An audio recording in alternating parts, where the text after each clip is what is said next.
பேரன்பிற்கும் வணக்கத்திற்கும் மரியாதைக்கும் உரிய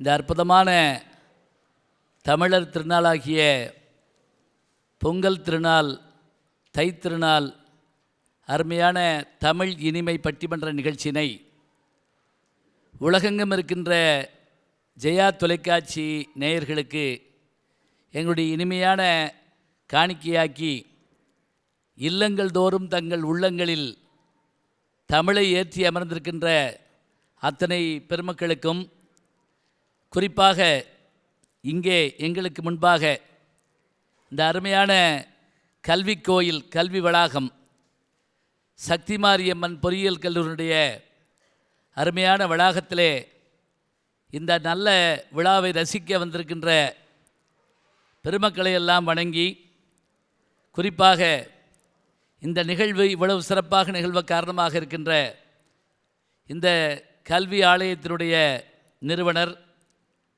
ஸ்ரீபெரும்புதூருடைய நாடாளுமன்ற உறுப்பினர் ஐயா வணக்கத்திற்குரிய KN ராமச்சந்திரன் ஐயா அவர்களுக்கு எங்களுடைய குழுவின் சார்பிலே முதற்கண் அருமையான வாழ்த்தையும் வணக்கத்தையும் நாங்கள் மகிழ்வோடு தெரிவித்துக் கொள்கிறோம். இந்த பொங்கல்ங்கிற சொல்லு சங்க இலக்கியங்களில் பொங்கி வருதால் அப்படி தான் இருக்குது. ஆனால் இந்த பொங்கல்ங்கிறது சர்க்கரையோடு சேர்ந்ததுங்கிறத ஆண்டாள் தன்னுடைய பாசுரம் ஒன்றில் அழகாக சொல்கிறார். 27வது பாசுரம், கூடாரை வெல்லும் சீர் கோவிந்தா உந்தன்னை பாடி பறைகொண்டு யாம்பெரும் சன்மானம். அந்த பாட்டில் இப்போ பொங்கல் அன்றைக்கி என்ன செய்வோம்னா, விவசாயிகள் எல்லாம் புத்தாடை உடுத்து வீட்டுக்கெல்லாம் வெள்ளையடித்து உறவினர்களோடு ஒன்றா உட்காந்து பொங்கல் சாப்பிடுவோம். அவர் சொல்கிறா, சூடகமே தோல்வளையே தோடாய் செவிப்பூவே பாடகமே என்றணிய பல்கலனும் யாம் அழிவோம். எல்லா அணிகளும் போட்டுக்கிடுவோம், ஆடை உடுப்போம்.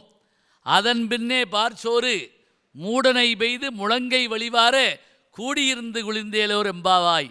இதுதான் ஆண்டாளுடைய 27வது நோன்பு முடிக்கிற பாசுரம். ஏன்னா அப்புறம் பொங்கல் வரப்போகுது, மார்கழி முடிஞ்சு தை வரப்போகுது. எல்லாரும் ஒன்றா உட்கார்ந்து சாப்பிடுகிற அருமையான நாள் இந்த நாள். இது தவிர கிராமத்தில் இன்னொன்று உண்டு, என்னங்களா, 2ஆம் நாள் பொங்கல் மாட்டு பொங்கல், நன்றி திருநாள்.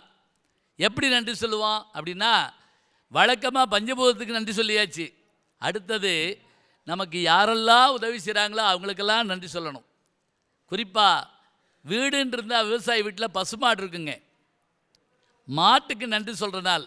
ஏன்னா மாடை தெய்வமாக வணங்குற நாடு நம்ம நாடு. காமதேனு அப்படின்னு பேர் வைப்பாங்க.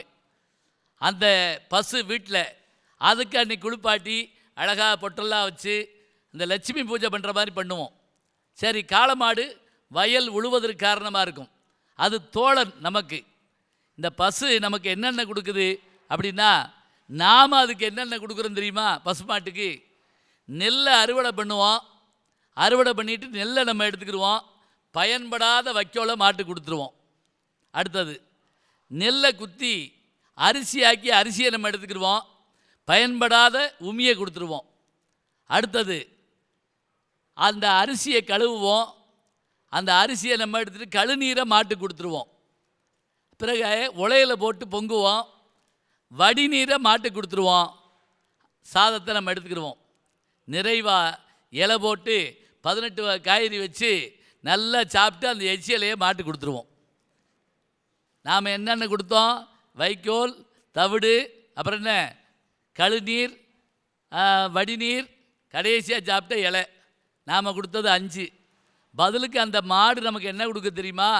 அதுவும் 5 கொடுக்குதுங்க. பால், தயிர், மோர், வெண்ணெய், நெய், 5 நமக்கு அமிர்தமாக கொடுக்குது. நாம் எல்லாத்தையும் வாங்கிட்டு அதுக்கு சாதாரண பொருளை கொடுக்குறோம். அதனால் அதுக்கு என்ன செய்யறது தெரியுமா? நன்றி சொல்லும் திருவிழாவாக இந்த திருவிழாவை வைத்திருக்கிறோம். 3ஆம் நாள் பொங்கல் திருவள்ளுவர் திருநாள்னு சொல்லி பாராட்டுவோம்.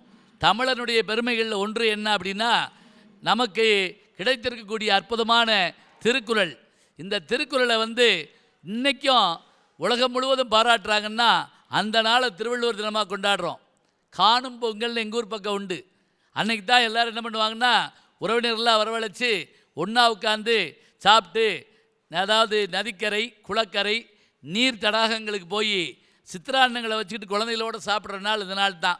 இப்படி 3 நாளும் நன்றி திருவிழாவாக, உறவு திருவிழாவாக, சாதி மத பேதம் இல்லாத, ஏன்னா ஒரு கிறிஸ்தவரும் பொங்கல் கொண்டாடுவார், ஒரு இஸ்லாமியரும் பொங்கல் கொண்டாடுவார். மேலில்லை கீழில்லை, சாதி இல்லை மதம் இல்லை, அப்படியான ஒரு அற்புதமான பொங்கல் திருநாள் தாங்க இந்த நல்ல திருநாள். இந்த நாளில் செவிக்கு இனிமையான ஒரு பட்டிமன்றம். இங்கே சாப்பிட்ட உணவு இங்கே போனால் 3 மணி நேரம், ஆனால் நாம் காதில் கேட்ட செல்வம் இங்கே நம்முடைய மனசுக்குள்ளேயே மூளைக்குள்ளேயே போனால் நம்முடைய வாழ்நாள் முழுவதும் நம்ம கூட இருக்கணும். அதனால தான் அதுக்கு பேர் செல்வத்துள் செல்வம் செவிச்செல்வம்னாங்க. அது காதில் கிடைக்கக்கூடிய அற்புதமான செல்வம்னாங்க. அந்த செல்வத்தை பெறுவதற்காகத்தான் இந்த நாளை வச்சுருக்கிறாங்க. இன்றைக்கான பட்டிமன்ற தலைப்பு என்ன அப்படின்னா, பொதுவாக நிகழ்ச்சிகளில் பட்டிமன்றம் பேசுகிறப்ப இவங்க 3 பேர் கருத்தை அவங்க மறுக்கணும், இவங்க 3 பேர் கருத்தை இவங்க மறுக்கணும். நமக்கு சண்டையினா ரொம்ப பிடிக்கும், ஆனால் நம்ம போடக்கூடாது, யாரையாவது போட விட்டு பார்க்கணும். இப்போ எங்களுக்கு ஒரு பெருமை என்ன அப்படின்னா, நாங்கள் பேசுகிறதோடு மட்டும் இல்லாமல் எங்களோடு சேர்ந்து இந்த கல்லூரியில் படிக்கின்ற உங்களில் ஒருவராகிய சரஸ்வதி அவர்களும் இங்கே பேச வந்திருக்கிறாங்க. நல்லா சொன்னால் சரஸ்வதி துணையோடு நாங்கள் பேசுகிறோம், அப்படி வச்சுக்கங்க, அதுதான் நல்ல விஷயம். இன்றைக்கி தலைப்பு என்ன அப்படின்னா, இயற்கையோடு இணைந்த பண்பாட்டு வாழ்க்கை தொலைந்து வருகிறதா தொலைவில் இருக்கிறதா, இதான் தலைப்பு. தொலைந்து வருகிறதான்னு என்ன அர்த்தம்? சுத்தமாக போச்சுங்க அப்படின்னு சொல்கிறது ஒரு வார்த்தை. ஏங்க அப்படி சொல்கிறீங்க? இல்லை, அதோ பார் தூரத்தில் தெரிகிறது, குன்றிலிட்ட விளக்காக, அது கலங்கரை விளக்கமாக தெரிகிறதுன்னு பேச ஒரு அணி. எது தொலைஞ்சிருச்சு? 4 8 10 ரூபா 100 ரூபா இல்லை, இயற்கையோடு இயைந்த வாழ்வு தொலைஞ்சு போச்சு. அதை நம்ம என்ன பண்ணுறோம்? ஆமான்னு பேச ஒரு 3 பேர் வந்திருக்கிறாங்க. இல்லைங்க, அப்படி நினைக்க வேண்டாம், அது நம்ம கண்ணுக்கு தெரியுது. அடே, பாரதி சொல்லுவான்ல, இந்த வானம் வசப்படும் அப்படிங்கிற மாதிரி கண்ணில் தெரியுது வானம் அப்படிமா. அது நம் கைவசமாகாதோ? அதுதான் கனவு. கனவு காணுங்கள் கனவு காணுங்கள் சொன்னார் அப்துல் கலாம். இன்னைக்கு ஒரு பக்கம் அதை சொல்கிறாங்க. இயற்கையோடைய இந்த பண்பாட்டு வாழ்க்கை முக்கியமாக, பண்பாடு தானுங்க நம்முடைய அடிப்படை. வேறு எந்த ஊர்லையாவது யோசிச்சு பாருங்க. இப்போ சமீபத்தில் மதுரையில் சில ஆண்டுகளுக்கு முதல்ல கோயில் குடமுழுக்கு நடந்துச்சு, கும்பாபிஷேகம். மீனாட்சி அம்மன் கும்பாபிஷேகம் முடியுதுங்க. நேர்ம வர்ணம் பண்ணிவிட்டு நானும் என் துணைவியாரெலாம் இறங்கி போகிறோம். அப்போ 10 லட்சம் ஜனம் அப்படி இறங்கி போகிறப்ப மதுரை அத்தனை வீதிகள்லேயும் அங்கங்கே வீடுகளில் வாசலில் சக்கரை பொங்கல், சுண்டல், பானக்கரம், தண்ணி பந்தல், மோர் பந்தல் வச்சு போகிறவர எல்லாரையும் சாப்பிட கூப்பிட்றாங்க. வாங்க, எங்கள் ஊருக்கு வந்திருக்கீங்க, மீனாட்சி பட்டினம், சாப்பிட்டு போங்க. எந்த நாட்டில் அங்கே இருக்குது பார்த்துருக்கீங்க? வந்தவங்களை சாப்பிட வச்சு அனுப்பணுங்கிற ஒரு பண்பாடு நம்மிடையே இன்றும் இருக்கிறதுங்கிறத நான் அன்றைக்கு பார்த்தேன். அதான் உண்மை.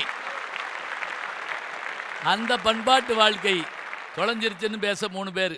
இன்னைக்கு இயற்கை நமக்கு தந்த பல விஷயங்கள் நம்மகிட்ட தீர்ந்து போச்சுன்னு பயமாக இருக்குது. இதே இங்கே சென்னையில் இருக்கக்கூடிய ஆறுகள், அடையாறு, கூவம், இந்த நதிகளில் ஒரு காலத்தில் குளிச்சுட்டு படகுல ஏறி பாண்டிச்சேரிக்கு போனதாக பாரதிதாசன் எழுதுகிறார். நிலவு காலத்தில் இந்த நதியில் படகில் ஏறி கவிதை பாடிக்கொண்டு நாங்கள் சென்றதாக சொல்கிறார். கூவம் என்பது நதி மட்டும் இல்லைங்க, கூவம் என்பது அந்த கூவம்ங்கிற ஊர்லேருந்து பிரிஞ்சு வர்றதுனால தான் அதுக்கு அந்த பேர். 32 கிலோமீட்டரில் இருக்குது. அதை நீங்கள் மயிலை சீனி வெங்கடசாமி என்கின்ற ஒரு தமிழறிஞர் அற்புதமாக எழுதியிருப்பார். இந்த ஆறுகள் இன்னைக்கு கெதியன் ஆயிற்று, என்ன செய்யலாம்? வரிசையாக எழுதுகிறாங்க. எப்படி? கவிதைகளில் அணுகுண்டு சோதனை பூமியை கிழித்தது, அதே மாதிரி ஆரியப்பட்டா ஆகாயத்தை கிழித்தது, எல்லாகமாக கிழிந்த இந்த நாட்டில் வாய் கிழிசல் மட்டும் வகை வகையாக இருக்கும்னு இவங்க ஊருக்காரரு புதுக்கோட்டை கந்தர்வன் சொன்னார். இயற்கையை எப்படி மாற்றுறாங்க, இதுக்கு என்ன பண்ணலாம்? பயமாக இருக்குது. இது ஒரு பக்கம். இவங்க வர்றாங்க, அப்படி சொல்லாதீங்க ஒருபோதும். இப்படியே பேசிக்கிட்டு இருந்தால் என்ன அர்த்தம்? அது மாற்றம் நிகழ்ந்திருக்குது, உண்மைதான். அதுக்கு மாற்று ஏற்பாடு என்ன, அதை நம்ம பார்க்கணும். ஏன்னா 30 கோடி பேர்களும் நாய்களோ பன்றி செய்களோன்னு கேட்டான் பாரதி. இன்றைக்கி 30 கோடி இல்லை, நாம் 100 கோடிக்கு மேலே ஓடிட்டோம். இந்த 100 கோடி மேலே இருக்கக்கூடிய மக்கள் உணவு, உடை, இருப்பிடம், இதுக்கெல்லாம் என்ன செய்யணும்? இதை இன்றைக்கு இருக்கிற முறையில் நம்ம தொலைநோக்கு பார்வையில் செய்கிறோம். அதுக்கு தான் அவங்க பல விஷயங்களை சொல்கிறாங்க. இதைத்தான் இப்போ நம்ம பேச இருக்கிறோம். நான் முழுக்கவும் சொல்லலை, ஏன்னா அப்புறம் நானா அப்படின்னு சொன்ன மாதிரி ஆயிரும். அதனால் எல்லாருக்கும் என்னுடைய வாழ்த்துக்களை சொல்லி இந்த பட்டிமன்றம் இப்போது அவர்களுடைய பேச்சாளர்களுடைய பேச்சோடு தொடங்குகிறது. இயற்கையோடு இணைந்த பண்பாட்டு வாழ்க்கை தொலைந்து வருகிறதா, தொலைவில் இருக்கிறதா என கேட்டு தொலைந்து வருகிறது என்று பேசுவதற்காக நம்முடைய வணக்கத்திற்குரிய சங்கரங்கோயில் சங்கர்ராம் அவர்களை அன்போடு அழைத்து என் முதல் சுற்று பேச்சை நிறைவு செய்கிறேன். நன்றி, வணக்கம்.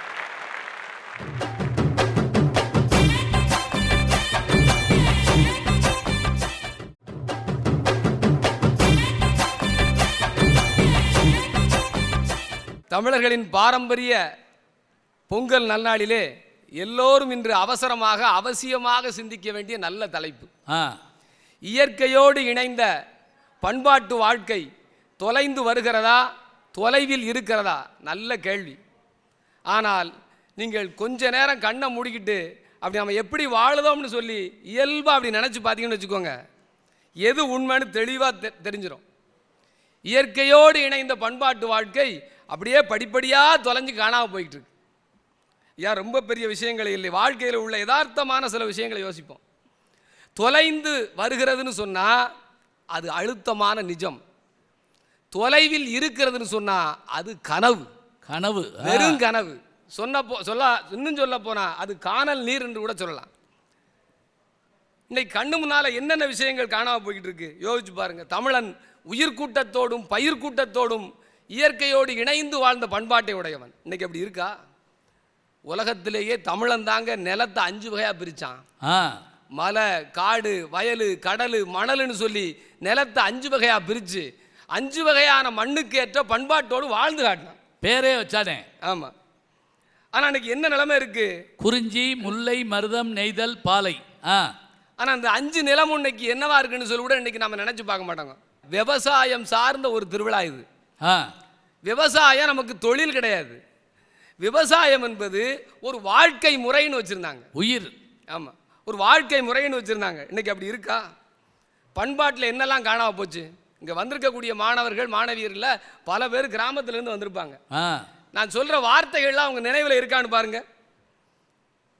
கொலவை, தாலாட்டு, ஒப்பாரி, முளைப்பாரி, வில்லுப்பாட்டு, கனியான் கூத்து, தோற்பாவை கூத்து, இந்த வார்த்தைகள்லாம் எங்கேயாவது நீங்கள் கேள்விப்பட்டிருக்கீங்களா?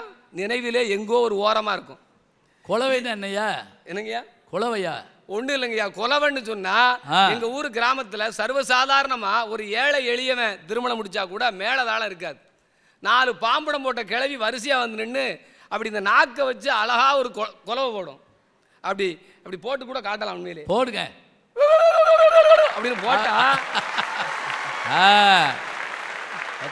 பாம்படம் போட்ட கிளவிகள் நம்முடைய முதல்ல பாம்படம் போட்ட கிளவினா என்னையா? முதல்ல அதை சொல்லுங்க. ஆமா, பாம்படத்தை எங்கேயாவது பார்த்துருக்கீங்களா? முதல்ல அதை கேளுங்க. அந்த பாம்படம் போட்ட கிளவிகள் சேலை கட்டுத மாதிரி சேலை கட்டினீங்கன்னா அது பார்த்தீங்கன்னா எவ்வளவு ஒரு ஓட்டப்பந்தயத்தோட நீங்கள் ஓடிட்டு வரலாம். முன்கோசுவை வச்சு கட்டுறது. எங்கள் ஊரில் பேர் வந்து தண்டட்டீம்பாக. காதில் எவ்வளோ பெருசு போட்டிருக்கோம். அது ஊரில் பாம்படம். இப்போ அந்த காதே காணோம். ஆனால் அதெல்லாம் எங்கே போச்சு இன்னைக்கு யோசிச்சு பாருங்க. உணவில் இன்னைக்கு என்ன சாப்பிடுது அதிகபட்சமாக? நீங்கள் சாப்பிட்ற உணவு இருக்கட்டும், நான் சாப்பிட்ட உணவை சொல்கிறேன். சாப்பிட்டுக்கிட்டு இருக்க உணவை சொல்லேன். சொல்லுங்க. உங்களுடைய அணியெல்லாம் சாப்பிட்டுக்கிட்டு இருக்க உணவை சொல்லேன். குதிரைவலி, சாமை, தெனை, காடக்கண்ணி, வரகு, இதெல்லாம் கேள்விப்பட்டிருக்கீங்களா எங்கேயாவது? வரகு கேள்விப்பட்டிருக்கீங்களா? வரகு நீங்க கேழ்வரகு நினைச்சிடாதீங்க. கேழ்வரகு வேற. இந்த வரகுங்கிற கேழ்வரகுங்கிறது கேப்ப. வரகுன்னு என்ன தெரியுமா? 1000 ஆண்டு ஆனாலும் அந்த தானியத்தை நீங்கள் திரும்ப போட்டால் முளைக்கும். அந்த தன்மையுள்ள ஒரே தானியம் வரகு. அதனால தான் நீங்கள் கும்பாபிஷேகம் பண்ணுற போது அந்த கலசம் வைக்கிறாங்க இல்லையா, அதுக்குள்ளே அதைத்தான் உள்ளே போட்டு வைப்பாங்க. ஒருவேளை இந்த உலகம் தண்ணியில் அழிஞ்சிட்டாலும் அந்த கும்பத்திலிருந்து எடுத்து விதைச்சோம்னா திரும்ப உயிர் பெற்று வரக்கூடிய தானியம் நம்ம நாட்டில் மட்டும்தாங்க இருக்குது. அதான் அந்த வரகு. அது நடுவர்கள் இன்றைக்கி என்ன சாப்பிடுதோம்? பீட்சா, பர்கரு, சம்சா, ஃப்ரைட் ரைஸா. ஒருத்தன்ட்ட கேட்டேன், ஃப்ரைட் ரைஸா என்னன்னு சொல்லி. சார் இது கூட தெரியலையா? சொளவில் பிடைச்சி உலையில் போட்டால் ரைஸு, உலையில் வெந்ததை மறுபடியும் சொலவில் போட்டு பிடைச்சா அது ஃப்ரைட் ரைஸ்ன்னு அவன் எப்படி வச்சுருக்கான் பாருங்க. யோசிச்சு பார்த்தா இல்லை அவர் சொன்ன பாருங்க, பீஸான்னு ஒன்று குடும்பமே பிச்சு பார்க்குறா வரமாட்டேங்குது, நாலா பக்கம் பிச்சு பார்க்குறான். அது திடப்பொருளும் இல்லை திரவ பொருளும் இல்லை, அற்புதமான ஒரு பொருள், அது செமிசாலிடது. உணவுலேருந்து ரொம்ப காத தூரம் விலைக்கு போயிட்டோம். உடை என்னவா இருக்குது? நம்முடைய வேட்டி என்னாச்சு? வேட்டி தினம் இன்னைக்கு புதுசாக கொண்டாடிக்கிட்டு இருக்கோம். இந்த வேட்டியும் துண்டும் தானே நம்முடைய ஆடை. அதை பார்த்து தானங்க காந்தியடிகளே தமிழனுடைய நாட்டுக்கு வந்து தானே அவர் மாறினார். இந்த துண்டு தலையில் கட்டினா தொப்பி, அப்படி கழுத்தில் போட்டு போனோம்னா சபைக்கு போகிற மரியாதை, இடுப்பில் கட்டினா சாமி முட போகிறோன்னு அர்த்தம். ஆனால் அந்த வேட்டியை மடித்து கட்டினா பர்முடாஸு, அப்படி தார்பாச்சி கட்டினா அவர் என்ன ஜல்லிக்கட்டுக்கு போகிறாருன்னு அர்த்தம். இப்படி எத்தனை வடிவங்களுக்கு இந்த ஆடை. ஆனால் நீங்கள் போடுற ஜீன்ஸு 2 வருஷத்துக்கு துவைக்க மாட்டோம். நாய் மோந்து வச்சுன்னா அப்பவே செத்து போகும். இங்கிலாந்திலே உள்ள சுரங்க தொழிலாளர்கள் போடக்கூடிய அந்த ஆடையை பிடிச்சிக்கிட்டு நம்ம இன்னைக்கு விடாம பிடிச்சிருக்கோமே, என்ன வகையில் நியாயம்? அதை நாய் மோந்து பார்த்தா அது செத்து போகுமா? வாயிலா சீவேன். லெகின்ஸ்னு ஒன்று வேற போடுதாங்க, ஜெர்கின்ஸு. ஆமாம் நடுவர் அவர்களே. ஆனால் ஒரு கிழவி, நீங்கள் கிராமத்தில் 90 வயசு 80 வயசுக்கு மேற்பட்ட கிழவிங்க இருந்தாங்கன்னா அந்த பாட்டி மூதாட்டியை போய் கேளுங்க சேலை கட்டுறது எப்படின்னு சொல்லி. முன்கொசுவம் வச்சு கட்டுறது, பின்கொசுவம் வச்சு கட்டுறது, ரெட்டத்தட்டு கட்டு, எத்தனை வகையான கட்டு இருந்துச்சு. இது எல்லாம் என்ன தெரியுமா? ஒவ்வொரு வேலைக்கும் அந்த மாதிரியான கட்டு ஒன்று வச்சுருந்தாங்க. காணாம போச்சுய்யா. நம்முடைய களஞ்சியம் மாதிரி இருக்கக்கூடிய பண்பாட்டு மரபுலேருந்து எவ்வளவு தூரம் விலகி போயிட்டோம். எழுத்தாளர் பாமையன் தான் சொன்னார். ஒரு பையன் பேசிக்கிட்டு இருக்கும்போது மேடைக்கு முன்னால் இருந்து அழகாக கேள்வி கேட்டார். நாங்கள் சாப்பிட்ட சிக்கன் 65 மாதிரி எதுவுமே கிடையாது சார் அப்படின்னாங்க. அவர் சொன்னார், எதை சொல்கிறீங்க அப்படின்னாரு. நாங்கள் ஹோட்டலில் இப்போ சாப்பிட்டுட்டு இருக்கோம் இல்லையா, சிக்கன் 65 சிகப்பாக அழகாக இருக்க அப்படின்னு சொன்னான். அந்த கோழியை நீ பார்த்துருக்கியா அப்படின்னு கேட்டார் அவர் பாமையன். அந்த பையன் சொன்னான், வெள்ளை வெள்ளையன்னு அழகாக இருக்குது சார், பார்க்க ரொம்ப நல்லா அழகாக இருக்குது சார். அந்த கோழி லவ் பண்ணி பார்த்துருக்கியா அப்படின்னு கேட்டார். கோழி, இந்த பிராய்லர் கோழி லவ் பண்ணி பார்த்துருக்கியா அப்படின்னு கேட்டார். ஆனால் நம்ம நாட்டுக்கோழி லவ் பண்ணும். ஏன் தெரியுமா? அது வாழ்க்கையோடு, நம்முடைய வாழ்க்கை உயிர் கூட்டத்தோடு சேர்ந்த விஷயம். பிராய்லர் உயிர் கூட்டத்துக்கு அப்பாற்பட்ட செயற்கையான விஷயம். ஆனால் இதைத்தானே தூக்கி சமந்துக்கிட்டு இருக்கோம் இன்னைக்கு. அதுக்கு ஊசி போட்டு முட்டை ஓட வைக்கிறேன், அதுக்கு சேவலே தெரியாது.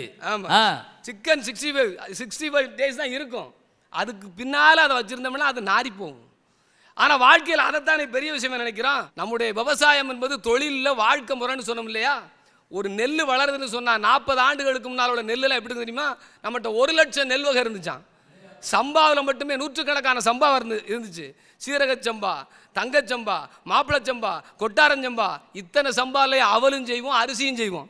இது எல்லாம் எங்கே போச்சுன்னு கேட்டுட்டு அந்த உயரமாக வளரக்கூடிய நெல் இருக்கு பாருங்க, அந்த நெல்லை பார்த்துட்டு ஒரு எங்களுடைய இப்போ கிராமத்து மூதாட்டி சொன்னால், அந்த நெல்லை எப்படி பயன்படுமா? நுனி வீட்டுக்கு, நுனியில் உள்ள நெல், நடு மாட்டுக்கு, நம்முடைய கால்நடைக்கு, அடி காட்டுக்கு, அடியில் உள்ள கட்டை இருக்கு, அது உரமாகி போய் வயலுக்கு வளம் சேர்க்கும்னா. ஆனால் உரமும் பூச்சி மருந்தும் போட்டு போட்டு போட்டு இன்னைக்கு என்ன ஆகி போச்சு? இயற்கையிலேருந்து விலகி செயற்கை வாழ்க்கைக்குள்ளே முடிஞ்சு போச்சு நம்ம வாழ்க்கை. இது எங்கே கொண்டு போய் தொலைக்கிறது? நடுவரவர்களே, எந்த மேற்கத்திய கலாச்சாரத்துக்கு நாம் அடிமையாக இருக்கமோ அந்த ஹிலாரி கிளின்டன் இன்னைக்கு என்ன செய்தாங்க தெரியுமா? இந்த கூட்டு குடும்ப வாழ்க்கை, இந்த பாரம்பரியமான இயற்கை விவசாயம் வேணும்னு உலகம் முழுவதும் பிரச்சார இயக்கத்தை தொடங்கியிருக்காங்கன்னு சொன்னால் எது உண்மையான வாழ்க்கை? நம்முடைய வாழ்க்கை இயற்கையோடு இணைந்த பண்பாட்டு வாழ்க்கை வெகு தூரம் தொலைந்து போய் கொண்டிருக்கிறது. நடுவரவர்களே, நற்றிணை என்கிற சங்க இலக்கியம், அதில் எத்தனையோ பாடல்கள் இருக்கு. நல்வேட்டனார் என்கிற ஒரே ஒரு புலவன், அருமையான புலவன், அவன் சொன்னான், காதலி சொல்ல காதலை பார்த்து, அந்த தோழி சொல்ல, காதலியுடைய தோழி சொல்றா தலைவனை பார்த்து, உன் காதலி நல்ல மனுஷி, அவளை கைவிட்டுறாத, நீ எப்படிப்பட்ட ஊருக்காரன், சாதாரணமான ஆளா? உன் ஊரில் விவசாயம் பார்க்க போகும்போது, விதைக்க போகும்போது பெட்டி நிறையா நெல்லை கொண்டு போயிட்டு அங்கே போய் நெல்லை விதைச்சிட்டு திரும்ப சும்மா வரமாட்டேன். நீ அங்கே உள்ள வயல் மீன்களை எடுத்து உன் பெட்டிக்குள்ளே போட்டுக்கிட்டு வீட்டுக்கு கொண்டு வருவ. வயல் எதையாவது கொடுத்து கொண்டே இருக்கும். அப்படிப்பட்ட வளமான ஊர்க்காரன்னு சொல்லி சங்க இலக்கியம் சொல்லுது. அரிகால் மாறிய அங்கன் அகல்வயல், மறுகால் உழுத ஈரச்செருவின், வித்தோடு சென்ற வட்டி பற்பல, மீனோடு பெயரும் யானர் ஊற என்று சங்க இலக்கியம் பதிவு செய்கிறது. சங்க இலக்கியத்தில் இருந்து சமீப காலம் வரைக்கும் நம்மோடு இந்த இயற்கையோடு இணைந்த வாழ்க்கை தொலைந்து வருகிறது என்கிற நல்ல தீர்ப்பை தாருங்கள் என்று கேட்டு விடைபெறுகிறேன். நன்றி, வணக்கம். அழகா சொன்னார். பாமையன் ஒருத்தரை பற்றி சொன்னார் பாருங்க. அவருடைய ஒரு அருமையான விஷயம் என்ன தெரியுங்களா? அவர் தான் எனக்கு சொன்னார், இந்த ஆண்டு மழை வருமா வராதாங்கிற விஷயத்த யார் வச்சு கண்டுபிடிப்பாங்க தெரியுங்களா? ஒன்றும் இல்லை, காக்கா கூடு கட்டுறதை வச்சு கிராமத்தில் கண்டுபிடிப்பானாம். எப்படி தெரியுமா? காக்கா வேப்ப மரத்தில் இருக்கிறதுலே மோசமான அசிங்கமான கூடு கட்டுறது காக்கா தான். தூக்குனாங்குருவி மாதிரி கட்ட தெரியாது. காக்கா வேப்ப மரத்துக்கு வெளிப்பக்கம் கூடு கட்டினா அந்த ஆண்டு மழை பெய்யாதான். வேப்ப மரத்தினுடைய உள்பக்கம் கூடு கட்டினா கடுமழை பெய்யுமா. ஏன்னா மழையை எதிர்பார்த்து அந்த காகம் தன்னுடைய வீட்டை கூட்டை அமைத்து கொள்ளுமா. இதை விவசாயி கண்டுபிடிப்பானா. அவர் தன்னுடைய பத்திரிகை எழுதுறதை பார்த்து நான் வியந்து போனேன். அப்படியே நமக்கு அதை பற்றி தெரியுமா? சுனாமி வந்தப்போ ஆடு மாடுகள் ஒதுங்கிருச்சு, பறவைகள் மரத்துக்கு போயிடுச்சு, உயிரினங்கள் ஒதுங்கிருச்சு. நம்ம வேடிக்கை பார்க்க போய் தனிக்குள்ளே போயிட்டோம். ஏன்னா நம்ம பகுத்தறிவாதி, 6 அறிவு உள்ளவன், அது பூரா 5 அறிவு உள்ளது. இயற்கையை உணரும் தன்மை அந்த உயிரினங்களுக்கு உண்டுங்கிறத அழகாக சொல்லியிருக்காரு. உணவு போச்சு, உடை போச்சு, எல்லாம் போச்சே, இப்போ என்ன செய்யறது? ஐயா வாங்க.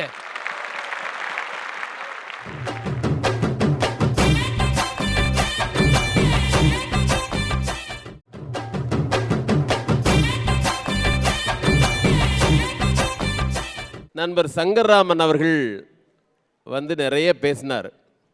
இந்த மேடையில் எனக்கு நடக்கிறதுக்கே ரொம்ப கூச்சமாக இருந்துச்சு. புல் தரையில், அந்த புல் தரையை பார்த்தவொன்னே ஒரு கவிஞருடைய கவிதை ஞாபகம் வந்தது. ஒரு பெண் அந்த புல் தரையில் நடந்து வர்றப்ப அந்த கவிஞன் எழுதுனா, பனிமுட்டை அடைகாக்கும் பசும் புல்லின் தரை மேலே மணித்தேர் அசைந்தது போல் மாதுருத்தி நடந்து வந்தாள் அப்படின்னு எழுதின அந்த கவிதை ஞாபகம் வந்துச்சு. இந்த புல்தரையில் எங்களுடைய காலணிகள் கூட படக்கூடாதுன்னு அதை ஓரமாக கலட்டி நாங்கள் மெதுவாக நடந்து வந்தோம். எதிர்கட்சியில் எல்லாருமே காலணிகளோடு வந்து இந்த புல்தரையை கெடுக்கிறவங்க, அவங்க அப்படித்தான் தொலைஞ்சு போகுதுன்னு பேசுவாங்க. அவங்களால தான் இது தொலைஞ்சு போகுது. அப்போ ஐயா அந்த காலனி ஆதிக்கம் இன்னும் இருக்கு. காலனி ஆதிக்கம் நிறைய இருக்குய்யா. மண்படு உலகில் மானுட ஜாதி பண்படுமே அதுவே பண்பாடுங்க என்றார் ஒரு கவிஞர். அந்த பண்பாடு தான் இன்னமும் இருந்துகிட்டு இருக்கு அப்படின்னு நான் சொல்ல வந்திருக்கேன். அவர் சொன்னார், கனவு காணாமல் போயிடும், காணல் நீர் அப்படின்னாரு. பாரதி சொன்னா கனவு மெய்ப்பட வேண்டும் என்ற பாரதி சொன்னா இந்த மண் பயனுற வேண்டும் அப்படின்னு சொன்னான். அவர் வந்து உணவு இல்லை, உடை இல்லை, இப்படி எதுவுமே பண்பாட்டுக்கு உகந்ததாக இல்லை என்று அருமை நண்பர் சங்கர்ராமன் சொன்னார். அவருக்கு என்ன தெரியலன்னா, இன்றைக்கு இருக்கிற குடும்பங்களில் எல்லோரும் விரும்பி சாப்பிடுகிற உணவு எதுன்னு கேட்டிங்கன்னா சிறுதானியங்கள் என்கிற உணவைத்தான் இன்றைக்கு எல்லோரும் விரும்பி சாப்பிடுகிறார்கள் என்பதை அவர் உள்ளிட்ட எல்லோருக்கும் நான் தெரிவித்துக் கொள்கிறேன். நீங்கள் சொல்கிற சாமை, குதிரைவாளி, இதெல்லாம் இன்றைக்கி எல்லா உணவகங்களையும் நீங்கள் பார்க்கலாம். உணவகங்களில் இன்றைய ஸ்பெஷல்னு போட்டிருப்பாங்க. அதில் வராக தோசை 15 தோசை போட்டிருப்பாங்க. அதில் முக்கியமாக முடக்கத்தான் தோசைன்னு ஒன்று போட்டிருப்பாங்க, முடக்கத்தான் சூப்புன்னு போட்டிருப்பாங்க. அழகான தமிழ் பேர் என்னன்னு கேட்டால் முடக்கு அகற்றான் தோசை. அதான் அதுக்கு அர்த்தம். அந்த தானியத்திற்கு, அந்த செடிக்கு என்ன பேருன்னா முடக்கு அகற்றான். காலில் இருக்கிற மூட்டு வலியெல்லாம் அந்த முடக்கத்தான் சாப்பிட்டா போயிடும் அப்படின்னு சொன்னாங்க. அப்படிப்பட்ட உணவு முறை இன்னைக்கு வந்துருச்சு. அவர் சாப்பிட்றதில்ல. அவர் எப்படிப்பட்ட உணவை சாப்பிட்றாருன்னு அவரே சொல்லிட்டாரு. ராமகிருஷ்ண பரமஹம்சர்ட்ட ஒரு மாணவன் போய் கேட்டானா, ஐயா எனக்கு ஞானம் வரணும், என்ன செய்யணும் அப்படின்னாராம். ராமகிருஷ்ண பரமஹம்சன் சொன்னார், தினசரி கொஞ்சம் ஸ்லோகம் சொல்லுப்பா, சொல்லிவிட்டு கொஞ்சம் திராட்சை சாப்பிடு அப்படின்னு ராமகிருஷ்ண பரமஹம்சர் சொன்னார். உடனே இந்த பையன் கேட்டான், எத்தனை திராட்சை சாமி சாப்பிடணும் அப்படின்னா. உனக்கு சத்தியமாக ஞானம் வராது அப்படின்னாரு. ஏன் சாமி அப்படின்னா, எத்தனை ஸ்லோகம் சொல்கிறதுன்னு கேட்டிருந்தீங்கன்னா உனக்கு ஞாபகம் வரும், நீ எத்தனை திராட்சை சாப்பிட்றதுன்னு கேட்குற, உனக்கு ஞானம் வராது அப்படின்னார். உடை விஷயங்களில் அவர் சொன்னார். இன்றைக்கி நாம் உட்கார்ந்துருக்கிற மேடையில் நடுவர் உள்ளிட்ட அனைவரும் என்ன ஆடையில் இருக்கிறோம்னா நம்மளுடைய பாரம்பரியமான ஆடையான வேட்டி சேலையில் இருக்கும். உலகெங்கும் கொண்டாடுகிற பெருமக்கள் எல்லாருமே இந்த வேட்டி சேலையில் தான் இருக்கிறாங்க. இந்த நம்ம பண்பாட்டுக்கே ஒத்துவராத பட்டிமன்றங்கள் நிறைய நடக்குது. ஆனால் நம்முடைய பட்டிமன்றம் தமிழ் இனிமை பட்டிமன்றமா, பண்பாட்டு பட்டிமன்றமா, வேட்டி உடுத்தியது. இதே மாதிரி விழாக்கள் முழுக்க நீங்கள் பார்த்தீங்கன்னா நம்ம வீட்டில் இருக்கிற குட்டி குட்டி குழந்தைங்கள்லாம் இன்னைக்கு வேஷ்டியில் வர ஆரம்பிச்சிட்டாங்க. நீங்கள் நல்லா பார்க்கணும் அதை. அதே மாதிரி பெண்கள் எல்லாம் பாவாடை தாவணியில் வர ஆரம்பிச்சிட்டாங்க. மீண்டும் கலாச்சாரமும் பண்பாடும் அந்த பழமையை நோக்கி திரும்பிக்கிட்டு இருக்கிறத பார்க்குறோம். அவர் சொல்கிற ஜீன்ஸு அவங்க ஊரில் யாராவது போட்டிருப்பாங்க. எங்கள் மாணவர்களுடைய ஆடைகளையும் அவர்களுடைய விருப்பங்களையும் அவர்கள் அணிந்திருக்கிற சுகாதாரத்தையும் நீங்கள் பார்த்தா சங்கர்ராமன் அப்படி சொல்லியிருக்க மாட்டார். ஆடைகளில் நம்ம காணாமல் போயிடல, மீண்டும் நம்முடைய ஆடை நமக்கு வந்துருச்சு. திருவள்ளுவர் தினத்தை கொண்டாடுறோம். எவ்வளவோ திருக்குறளை திருவள்ளுவர் எழுதியிருக்கிறாரு. திருவள்ளுவர்கிட்ட கேட்டாங்களாம், யார் தெய்வத்துக்கு இணையான மனிதன் யார் அப்படின்னு கேட்டப்ப வள்ளுவர் சொன்னார், வையத்துள் வாழ்வாங்கு வாழ்பவர் வானுரையும் தெய்வத்துள் வைக்கப்படும் அப்படின்னாரு. அப்படி யார் வையத்துள் வாழ்வாங்கு வாழ்பவர்னு மறுபடியும் திருவள்ளுவர்கிட்ட கேட்டா அதே திருவள்ளுவர் சொன்னார், உழுதுண்டு வாழ்வாரே வாழ்வார் மற்றெல்லாம் தொழுதுண்டு பின் செல்பவர்னு. யார் உழுதுண்டு வாழ்வாரோ அவர்தான் வையத்துள் வாழ்வாங்கு வாழ்பவர் என்று வள்ளுவர் சொல்றார்.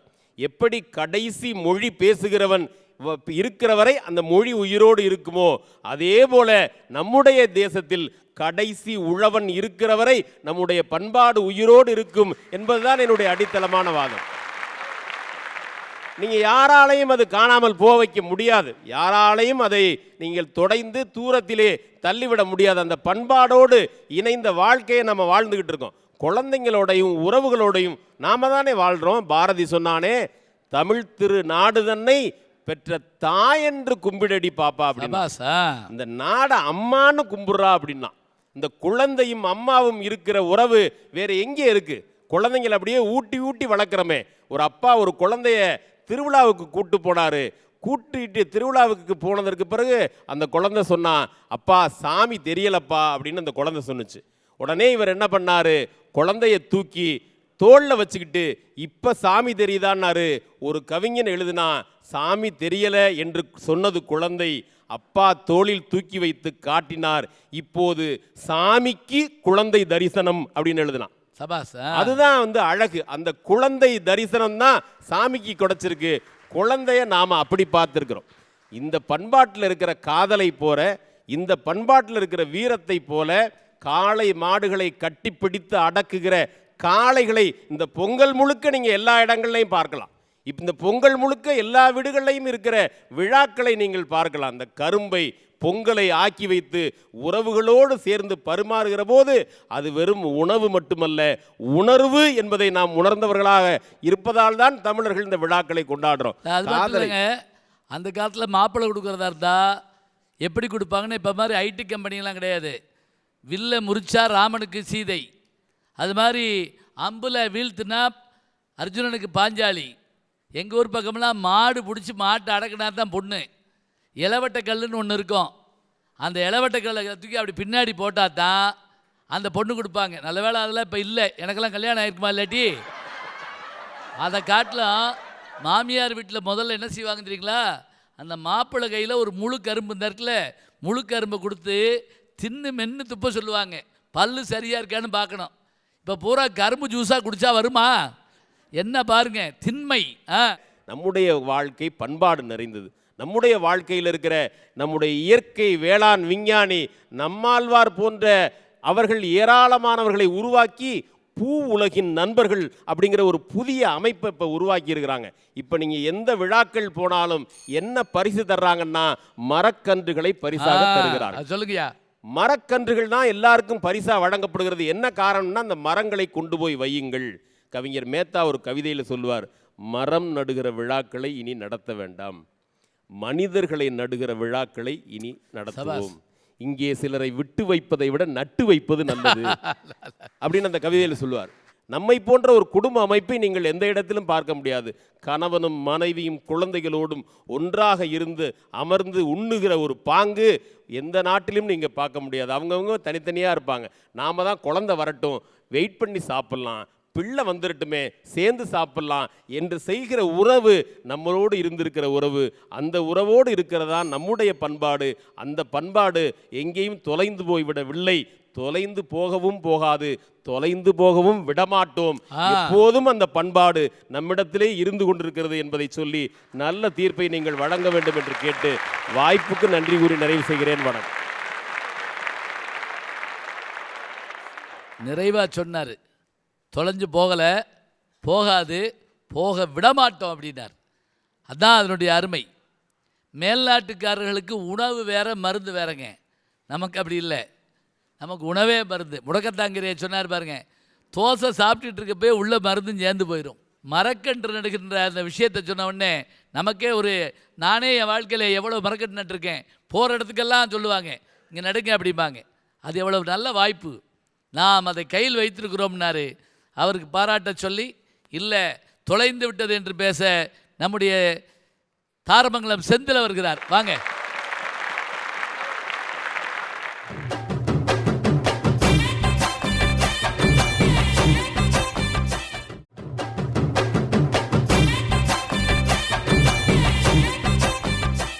எனக்கு முன்னால் வந்து பேசிய அந்த அணித்தலைவர் கவிஞர் தங்கமூர்த்தி, நாங்கள்லாம் செருப்பு போட்டுக்கிட்டு இந்த பூவெல்லாம் அந்த புல்லெல்லாம் வந்து இதாக போய்டுன்னு சொன்னார். அவர் எப்பயுமே அதே மாதிரி தான் வாழ்க்கையில். அவர் அதாவது ஒரே நாளில் கவிஞனானவர் யாருன்னா எங்களுடைய ஐயா அவர் தான். விடிய விடிய கவிதை எழுதி மறுநாளே கவிஞனானார். ஆக அந்த வகையில் எதுக்காக சொல்ல வரேன் அப்படின்னா, இந்த நீங்கள் அன்னைக்கெல்லாம் பார்த்தீங்கன்னா கிராமத்துலைங்க இந்த புல் இருக்குது இல்லை, இது வந்து அந்த ஒற்றையடி பாதைன்னு ஒன்று இப்போ இருக்கும். ஒற்றையடி பாதைன்னு அந்த காலத்தில் நீங்கள் பார்த்தீங்கன்னா அந்த ஒற்றையடி பாதை கூட அப்போ இருக்காதான். ஒத்தையடி பாதை என்ன காரணம்னா, அந்த காலத்தில் நடந்த பெரியவங்கள்லாம் புல்லு கூட சாகக்கூடாது அப்படின்னு நினச்சி நடப்பாங்களாம். அதனால் புல்லு சாகாதான். புல்லில் ஒரு மிகப்பெரிய விஷயம் என்ன அப்படின்னா, நீங்கள் இது இந்த புல் வந்து மண் அரிப்பை தடுக்கும். அதனால தான் பூமி இதை பார்த்து அப்படி புல் அரிக்குமா, புல் அரிக்கும். ஆமாம். ஆக அந்த வகையில் இன்னைக்கு வந்து காலம் மாறி போச்சு அப்படிங்கிறது நாங்கள் சொல்ல வரோம். வேற ஒன்றும் இல்லை. எல்லாமே மாறி போய் எல்லாம் தொலைஞ்சு போய் எல்லாமே அழிஞ்சு போகக்கூடிய சூழ்நிலையில் தான் இன்னைக்கு எல்லாம் நாம் வாழ்ந்துக்கிட்டு இருக்கோம். நம்ம மொழி சாதாரணமான மொழி இல்லைங்க.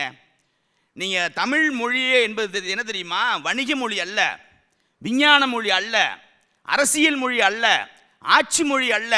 தமிழ் மொழி என்பது வாழ்க்கை மொழி.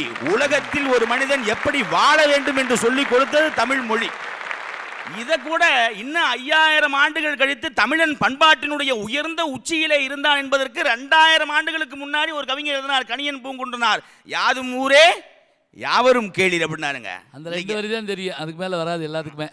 தீதும் நன்றும் பிறர் தர வாரா அப்படின்னு எழுதினார். எதுக்காக சொல்ல வரேன் அப்படின்னா, அன்னைக்கெல்லாம் அப்படியெல்லாம் எழுதுனாங்க இருந்தாங்க. இன்னைக்கு எல்லாமே போயிடுச்சே. நீங்கள் நினச்சி பாருங்க, இன்னைக்கு ஒரு வீட்டில் இருந்தே வரலாமே. ஒரு வீடு, அந்த வீட்டில் வீடு மாதிரியே அன்னைக்கு இருக்கு.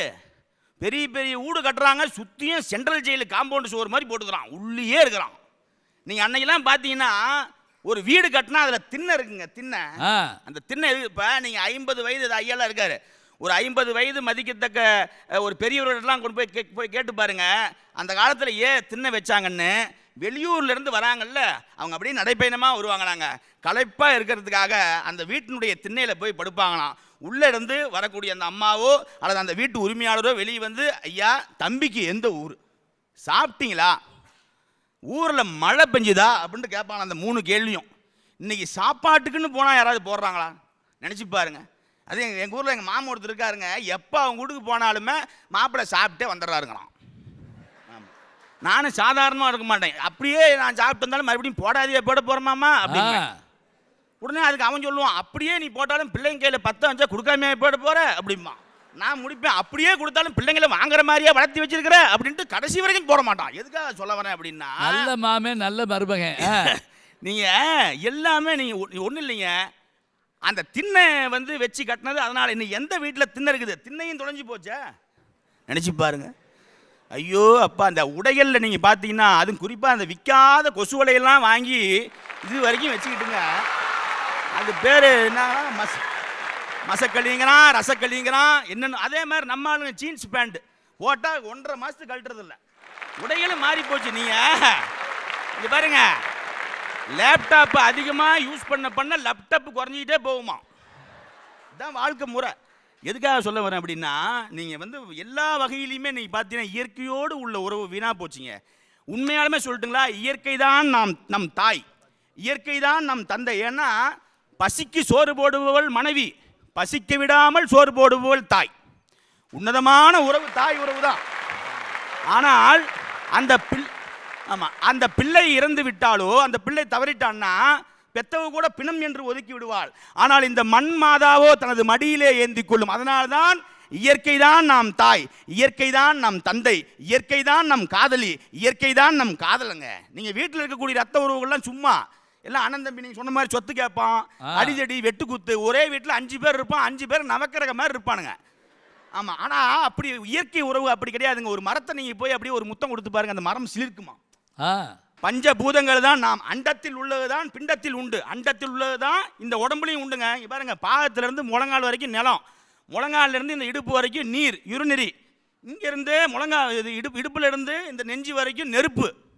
அடுத்தவங்க குலைக்கிறத பார்த்துட்டு வவுறு எரியுதுங்கிறமில்ல, அதான் நெருப்பு. புரியுதா? இங்க இருந்து இது வரைக்கும் காற்று, இங்க இருந்து இது வரைக்கும் ஆகாயம். இந்த 5 பூதங்கள் தான் நம்ம உடம்பு. ஆக அந்த வகையில எல்லா 5 பூதங்களையும் நாம முடிச்சு கட்டிவிட்டோம்.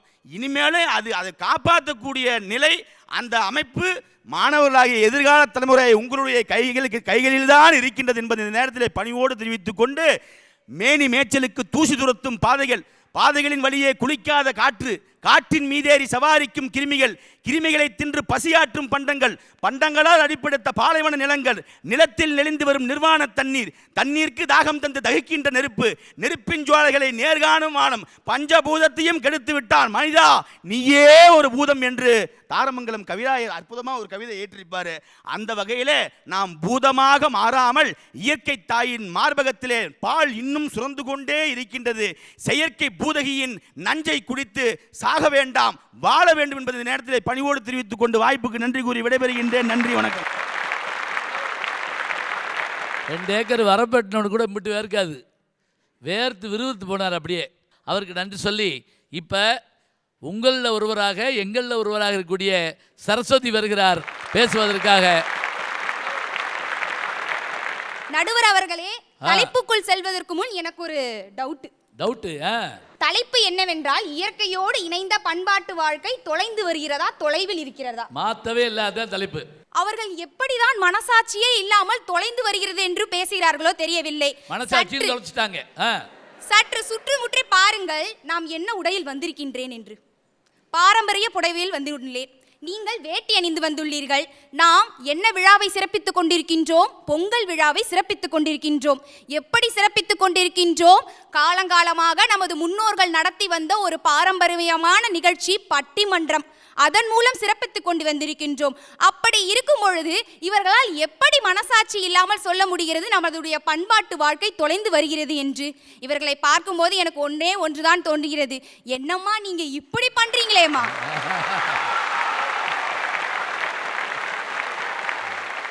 இயற்கையோடு இணைந்த வாழ்வு ஒரு கனவாம். முதலில் ஒன்று தெரிந்து கொள்ளுங்கள், வாழ்க்கையின் அர்த்தமே கனவை நினைவாக்குவதுதான். அப்படி இருக்கும் பொழுது நீங்கள் எப்படி சொல்லலாம் அது கனவு கனவு கனவு என்று?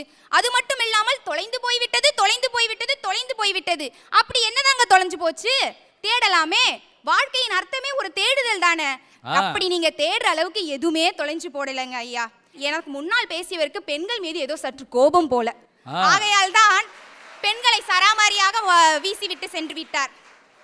ஒன்று நன்றாக தெரிந்து கொள்ளுங்கள், ஆண்கள் பெண்களுக்கு ரீசார்ஜ் செய்து சார்ஜ் இறங்கிய காலம் வேறு, அது மலையேறிவிட்டு. இன்றைய காலம் பெண்கள் தான் ஆண்களுக்கு ரீசார்ஜ் செய்து கொண்டிருக்கின்றார்கள். இது நிதர்சனமாக ஒத்துக்கப்பட வேண்டிய ஒரு உண்மை. அப்ப யாரோ மொத்தத்தில் ரீசார்ஜ் பண்ணிக்கிட்டே இருக்காங்க, அது யாருன்னு தெரியல. ஐயா நாங்க மறக்கலையா, யாரு சொன்னா இயற்கையை மறந்தோன்னு? வாழ்க்கை முறை அப்படி இருக்கு. வாழ்க்கை என்பது மாற்றம், மாற்றம் ஒன்றே மாறாதது. இன்றைய வாழ்க்கை முறை எப்படி இருக்குன்னு பாத்தீங்கன்னா, காலையில டிஃபன் சாப்பிட கூட ஒவ்வொருத்தருக்கும் நேரம் இல்லை. ஒரு ஜிப்பு வச்சிருந்தா அதை திறந்து அப்படியே அந்த டிஃபனை கொட்டிட்டு போயிடலாமோ அப்படின்னு தோணுது. ஏன்னா பணத்தை தேடி மனிதன் ஓடிக்கொண்டிருக்கின்றான். அப்புறம் இன்னொன்று கூற வேண்டி உள்ளது, ஜீன்ஸ். ஐயா அது அழுக்கு ஜீன்ஸ்யா, ரொம்ப நாள் ஆச்சு அந்த ஜீன்ஸ் எல்லாம் நாங்கள் விட்டு. நீங்கள் இன்னமும் அந்த ஜீன்ஸை பற்றியே பேசிகிட்டு இருக்கீங்க. ஜீன்ஸ்ல இருந்து நாங்கள்லாம் எப்போவோ வேட்டிக்கு மாறிட்டோம். சின்ன சின்ன குழந்தைங்க கூட இன்னைக்கு கல்யாணத்துலையும் ஒரு சில சிறப்பு விழாக்கள்லையும் பார்த்தீங்கன்னா அழகாக அந்த வேட்டிகளை கட்டிட்டு ரொம்ப அப்படி துள்ளி குதிச்சு ஓடிக்கிட்டு இருக்காங்க. அந்த ஜீன்ஸ் எல்லாம் மாறி போச்சு. நாங்கள்லாம் ஜீன்ஸ்ல இருந்து புடவைக்கும் தாவணிக்கும் வேட்டிக்கும் சட்டைக்கும் மாறி பல காலம் ஆயிடுச்சு. அதை நிரூபிக்கணும்னா ஜனவரி 6ஆம் தேதி வேட்டி தினம்னு ஒன்று கொண்டாடணும். அது மட்டுமா, என்னதான் நாங்க நாகரிக வாழ்க்கைக்கு மாறி இருந்தாலும் கிளப்புக்குள்ள வேட்டி கட்டினா உள்ள விட மாட்டோம்னு ஒரு பிரச்சனை வந்தப்ப பொங்கி எழுந்த ஏன்னா நம்ம தானே. அப்படி இருக்கும்போது நீங்க எப்படி சொல்லலாம் நம்ம மறந்துட்டோன்னு? அது மட்டும் இல்லை, அதை சட்டமாக மாற்றி வேட்டி கட்டினாலும் எல்லா இடத்துக்கும் போகலாம்னு சொன்னீங்கன்னு இங்கே தானே. நம்ம பாரம்பரியமும் பண்பாடும் மாறலையா? அதுக்கு ஒரு சின்ன கருத்து சொல்ற பாத்துக்கங்க. அந்த காலத்திலயும் பொண்ணு கூரை புடவை கட்டி மணமேடை ஏறி பையன் தாலி கட்டி பொண்ணு வீட்டுக்கு போனான், பையன் வீட்டுக்கு போனான். இந்த காலத்துல என்ன நடைமுறை மாறி பையனுக்கு பொண்ணு தாலி கட்டி அவ வீட்டுக்கா கூட்டு போறா? இல்ல இப்பவும் பொண்ணு பையன் வீட்டுக்கு தானேயா போறா. அப்படி இருக்கும்போது நீங்க எப்படியா சொல்வீங்க? இன்னமும் நம்ம ஊர்ல போய் கூட்டு வந்துடுறா, அவ்வளவுதான். இன்னமும் நம்ம ஊர்ல கூழு ஊத்துற வழக்கம் இருக்கேயா? ஆடி மாசம்னா அதை ஒரு பெரிய திருவிழாவா எடுத்து கொண்டாடுறோமே. கூழு ஊத்தும் போது நீங்க கொலவை போடுவீங்க, நாங்க அதை கொஞ்சம் மாடுலேட் பண்ணி ஹூஹூ அப்படின்றோம். இதுல என்னையா டிஃபரன்ஸ் இருக்கு? மாடர்ன் கொலவை அதான். கடைசியா ஒண்ணு சொல்லிக்கிறேன். முடியுமா என்பது அவநம்பிக்கை, முடியாது என்பது மூட நம்பிக்கை, முடியும் என்பதே தன்னம்பிக்கை. ஆகையால் இயற்கையோடு இணைந்த வாழ்வை நம்மால் வாழ முடியும், நமது பண்பாட்டை எப்போதும் உலக அரங்கில் தலைநிறுத்த முடியும் என்ற தன்னம்பிக்கையோடு வளருவோம், வாழுவோம் என்று கூறி, பப்பாளி மரம் என்றும் பலகையாகாது, நகல் என்றும் அசலாகாது. வாய்ப்பளித்த அனைவருக்கும் நன்றி கூறி விடைபெறுகிறேன். நன்றி, வணக்கம். நண்பர்களே,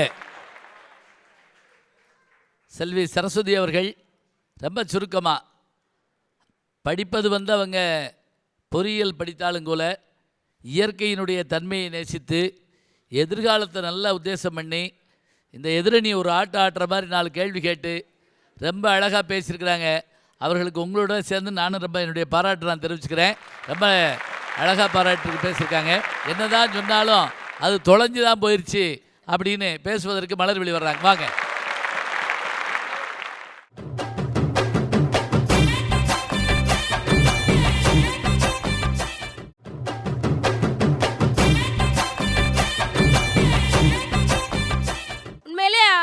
நல்லா பேசுனாங்க. நான் புடவை கட்டிட்டு தானே வந்திருக்கேன்.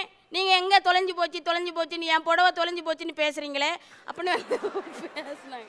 ரொம்ப சந்தோஷமாக இருந்துச்சு. புடவைலாம் தொலைஞ்சு போகலை, உண்மையிலே தொலைஞ்சு போகலை. எங்கள் ஐயா தான் வரும்போது அந்த அம்மா சுடிதார் போட்டுட்டு வந்தாங்க. அம்மா மேடைக்குன்னு ஒரு கலாச்சாரம் இருக்குது, புடவை கட்டிட்டு தான் வரணும் அப்படின்னு எங்கள் ஐயா எப்பவுமே. எங்கள் செந்தில் அண்ணனை கூட அப்பப்போ வேட்டி கட்ட வைக்கிறது எங்கள் ஐயா தான். இதை நான் சொல்லிக்கிறேன். உண்மையிலே பாரம்பரியம் மிக்க எங்களுடைய நடுவரட்ட பேசுறதுக்கு சந்தோஷமா இருக்கு. சொன்ன உடனே கேட்டாங்கல்ல, அது பண்பாடு தானே. அது நல்ல பண்பாடு. உண்மையிலே அன்னைக்குள்ள பெண்கள் எல்லாம் மகாலட்சுமி மாதிரி இருந்தாங்க, லட்சுமிகரமா இருந்தாங்க. காஞ்சி பட்டுடுத்தி கஸ்தூரி பொட்டு வச்சு தேவதை போல் நீ நடந்து வர வேணும்னு ஒரு பெண்ணை சொன்னாங்க. அன்னைக்குள்ள பெண்கள் லட்சுமிகரமா இருக்கணும்னு நாங்கெல்லாம் நினைச்சோம். இன்னைக்கு நம்ம பசங்கள்லாம் பெண்கள் எல்லாம் லட்சுமி மேனன் மாதிரி இருக்கணும்னு நினைக்கிறாங்க. பாத்தீங்களா? அதுதான் மாறிக்கு. இதான் மாறிக்கிட்டே வருதுன்னு சொல்றதுக்கான விஷயம் நீதிபதி அவர்களே. அது மட்டும் இல்ல, இன்னைக்கு பொங்கல் திருவிழா யாருக்கு நன்றி சொல்றோம்? நம்மை படைத்த கடவுளுக்கு முதல்ல நன்றி சொல்லணும். கடவுள் என்னும் முதலாளி கண்டெடுத்த தொழிலாளியாம் விவசாயிக்கு நன்றி சொல்லணும். அடுத்து இயற்கைக்கு நன்றி சொல்லணும். ஏன்னு சொன்னா பொங்கல் திருவிழாவே பண்பாட்டு திருவிழா தான் நீதிபதி அவர்களே. ஆமா, அன்றைக்கு பண்பாட்டு திருவிழாவாக கொண்டாடப்பட்டது. இன்றைக்கு கேஸ் ஸ்டவ்ல பொங்கல் வைக்கிறதுனால அது மாறி போச்சுன்னு நாங்க பேசுறதுக்கு வந்திருக்கோம். இப்போ கேஸ் ஸ்டவ்லயும் பொங்கல் வைக்கிறது இல்ல. அது பேக்கரியில போய் 1 கிலோ பொங்கல் வாங்கிட்டு வந்து சாமிக்கு படைக்கிறீங்களே, இதைத்தான் மாற்றம்னு சொல்றோம். அதுக்கான நேரமும் காலமும் அவகாசமும் யாருக்கும் இல்லையே, அதைத்தான் தொலைஞ்சு போச்சுன்னு பேசுறதுக்கு நாங்க வந்திருக்கோம் நீதிபதிகளே. அன்னைக்கெல்லாம் கை குத்தல் அரிசின்னு சொல்லுவாங்க, நெல்லு குத்துவாங்க பெண்கள் எல்லாம். அரிசி குத்தும் அக்கா மகளே, நீ கை பிடிச்சி கை வலிச்சி உலக்கையத்தான் கைய மாத்தி குத்தும் போது வலிக்கவில்லையா, அரிசி குத்தும் போது வலிக்கவில்லையா. பெண்கள் எல்லாம் கையை மாத்தி குத்தும் போது மாமன் மகன் இப்படி கேலி பண்ணி பாடல் பாடுவது உண்டு. கை குத்தல் அரிசி. அது மட்டும் இல்ல, மண்பானையில சாதம் வடிப்பாங்க, விறகடுப்புல வைப்பாங்க. இன்னைக்கு எல்லாமே மாறி போச்சு. அந்த சாதத்தை சாப்பிட்டுட்டு, பழைய சோறு சாப்பிட்டுட்டு, நீராகாரத்தை சாப்பிட்டுட்டு, நம்ம தாத்தாலாம் முண்டாசு கட்டிட்டு வயல்வெளிக்கு கலப்பை எடுத்துட்டு போய் உழுதுட்டு மாலையில தான் வருவாங்க. ஆரோக்கியமா இருந்தாங்க. அதான் சொன்னா ஒரு கிராமத்து கவிஞன், காலையில எந்திரிச்சு கலப்ப மாட்டை ஓட்டிக்கிட்டு காடு வயல் உழுததெல்லாம் அப்போ, இப்போ காலையில் முழிச்ச உடன் காப்பிய குடிச்சுக்கிட்டு கட்சி பேச்சு பேசுறாங்க. இப்போ நாடு சும்மா கிடந்தாலும் கிடக்கும், பாலும் நாகரீகம் ஓடி வந்து கெடுக்கும். பறவை முனியம்மா பாடின பாட்டு. அப்போ பண்பாடு எல்லாம் தொலைந்து போய் கொண்டிருக்கிறது. இயற்கையோடு இணைந்த உணவுகளை நாம எங்க அன்னை சொல்ற மாதிரி சாப்பிட்றதே இல்லைங்க. அன்னைக்குள்ள உணவுகளை நம்ம சாப்பிட்றோமா? அம்மியில யாராவது அரைக்கிறீங்களா? அன்னைக்கு அம்மி மனமோ அரைச்சவ கைமணமோன்னு சொல்லுவாங்க. அன்னைக்கு இன்னைக்கு யாராவது அம்மியில அரைக்கிறீங்களா? எல்லாம் மிக்சி, கிரைண்டரு, ஃப்ரிட்ஜி. இந்த ஃப்ரிட்ஜுக்குள்ள மல்லிகைப்பூவையும் கொண்டு வைக்கிறாங்க, சாம்பாரையும் கொண்டு வைக்கிறாங்க. சாம்பாரை எடுத்தா மல்லிகைப்பூவா மணக்குது, மல்லிகைப்பூ எடுத்தா சாம்பாரா மணக்குது. எல்லா மனமும் தொலைஞ்சு போச்சே. இதைத்தானே நாங்க பேச வந்திருக்கோம். ஏதாவது ஒரு நல்ல விஷயத்தை இன்னைக்கு நம்ம பார்க்க முடியுதா நீதிபதி அவர்களே? அது மட்டும் இல்லை, அன்னைக்கெல்லாம் பெண்கள் மஞ்சள் தேய்ச்சி குளிச்சாங்க, மருதாணி போட்டுக்கிட்டாங்க. இன்னைக்கு யாராவது மஞ்சள் தேய்ச்சி குளிக்கிறாங்களா? ஐஸ்கிரீமை தவிர எல்லா கிரீமையும் முகத்துல போட்டுக்கிட்டு முகமும் உடலும் இன்னைக்கு ஆரோக்கியமா இருக்குதா என்பதுதான் எங்களுடைய கேள்வி. யாராவது இன்னைக்கு ஆரோக்கியமா? அன்னைக்கெல்லாம் கூந்தல் எவ்வளவு அப்படியே விரிச்சு போட்டா தரைய தொடுமா எங்க பாட்டிக்கு. இப்பவும் அப்படியே தரையில வந்து விழுது. அந்த அளவுக்கு தான் இருக்கு. எங்க வீட்டு பக்கத்துல ஒரு அக்கா சொன்னாங்க, நான் சௌரி முடி வச்சிருக்கிறது சௌரியமா இருக்கு அப்படின்னாங்க.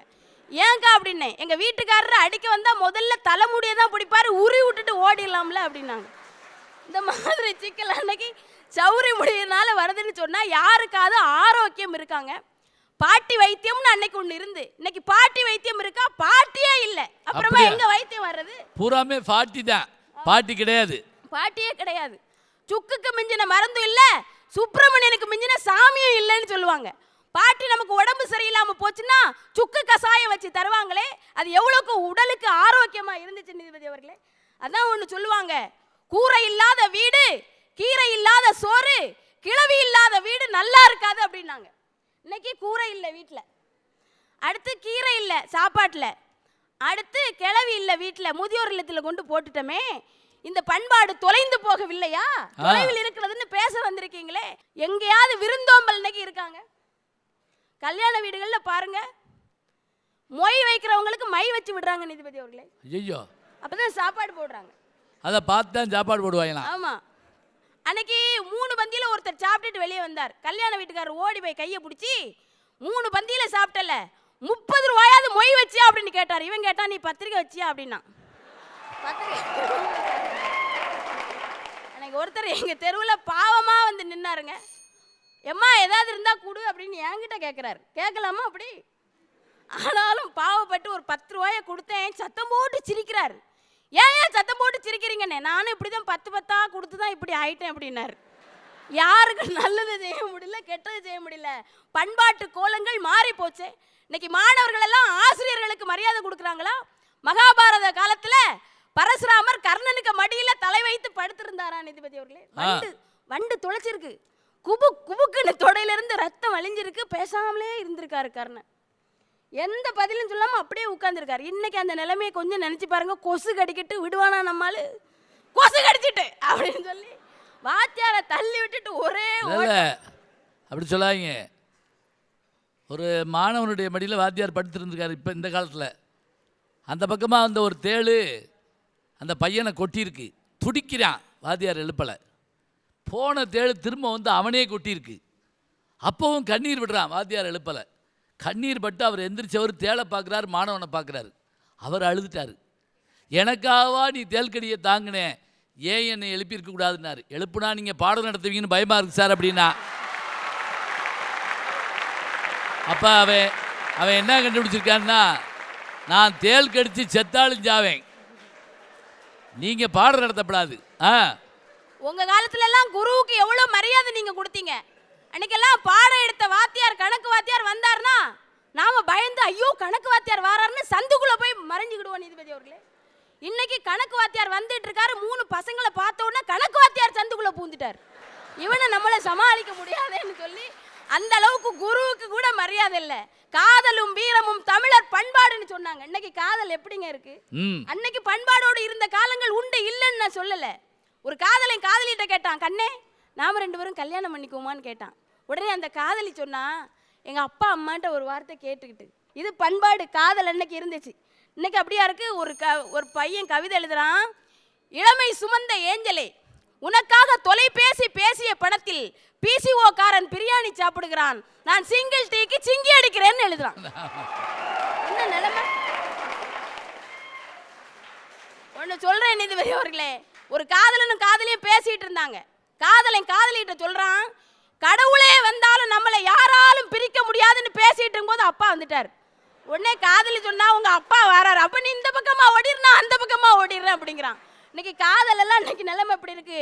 இளைஞர்களே நான் சொல்லுகிறேன், காதலில் ஜெயித்தவர்கள் வாழ்க்கையில் ஜெயிக்கிறார்கள், காதலில் தோற்றவர்கள் உலகத்தையே ஜெயிக்கிறார்கள். இதுதான் உண்மை நீதிபதி அவர்களே.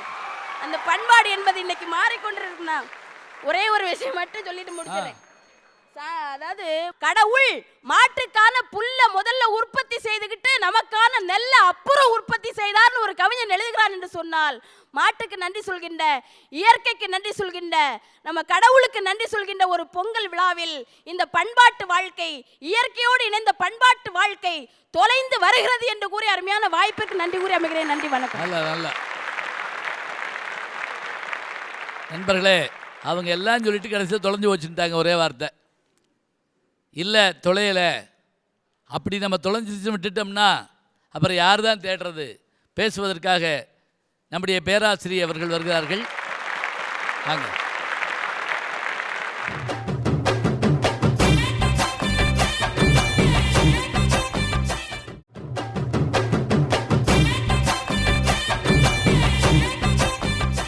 பாரதிதாசன் ரொம்ப அழகா எழுதினான், சான்றாண்மை இவ்வுலகில் தோன்ற துளிர்த்த தமிழ் மூன்றும் செழித்ததென கொட்டு முரசே.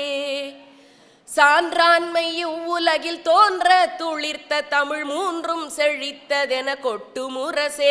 வாழ்வில் தேன்மழை பெய்ததென கொட்டு முரசே. எல்லார்க்கும் நல்லின்பம் எல்லார்க்கும் செல்வங்கள் எட்டும் விளைந்ததென்று கொட்டு முரசே.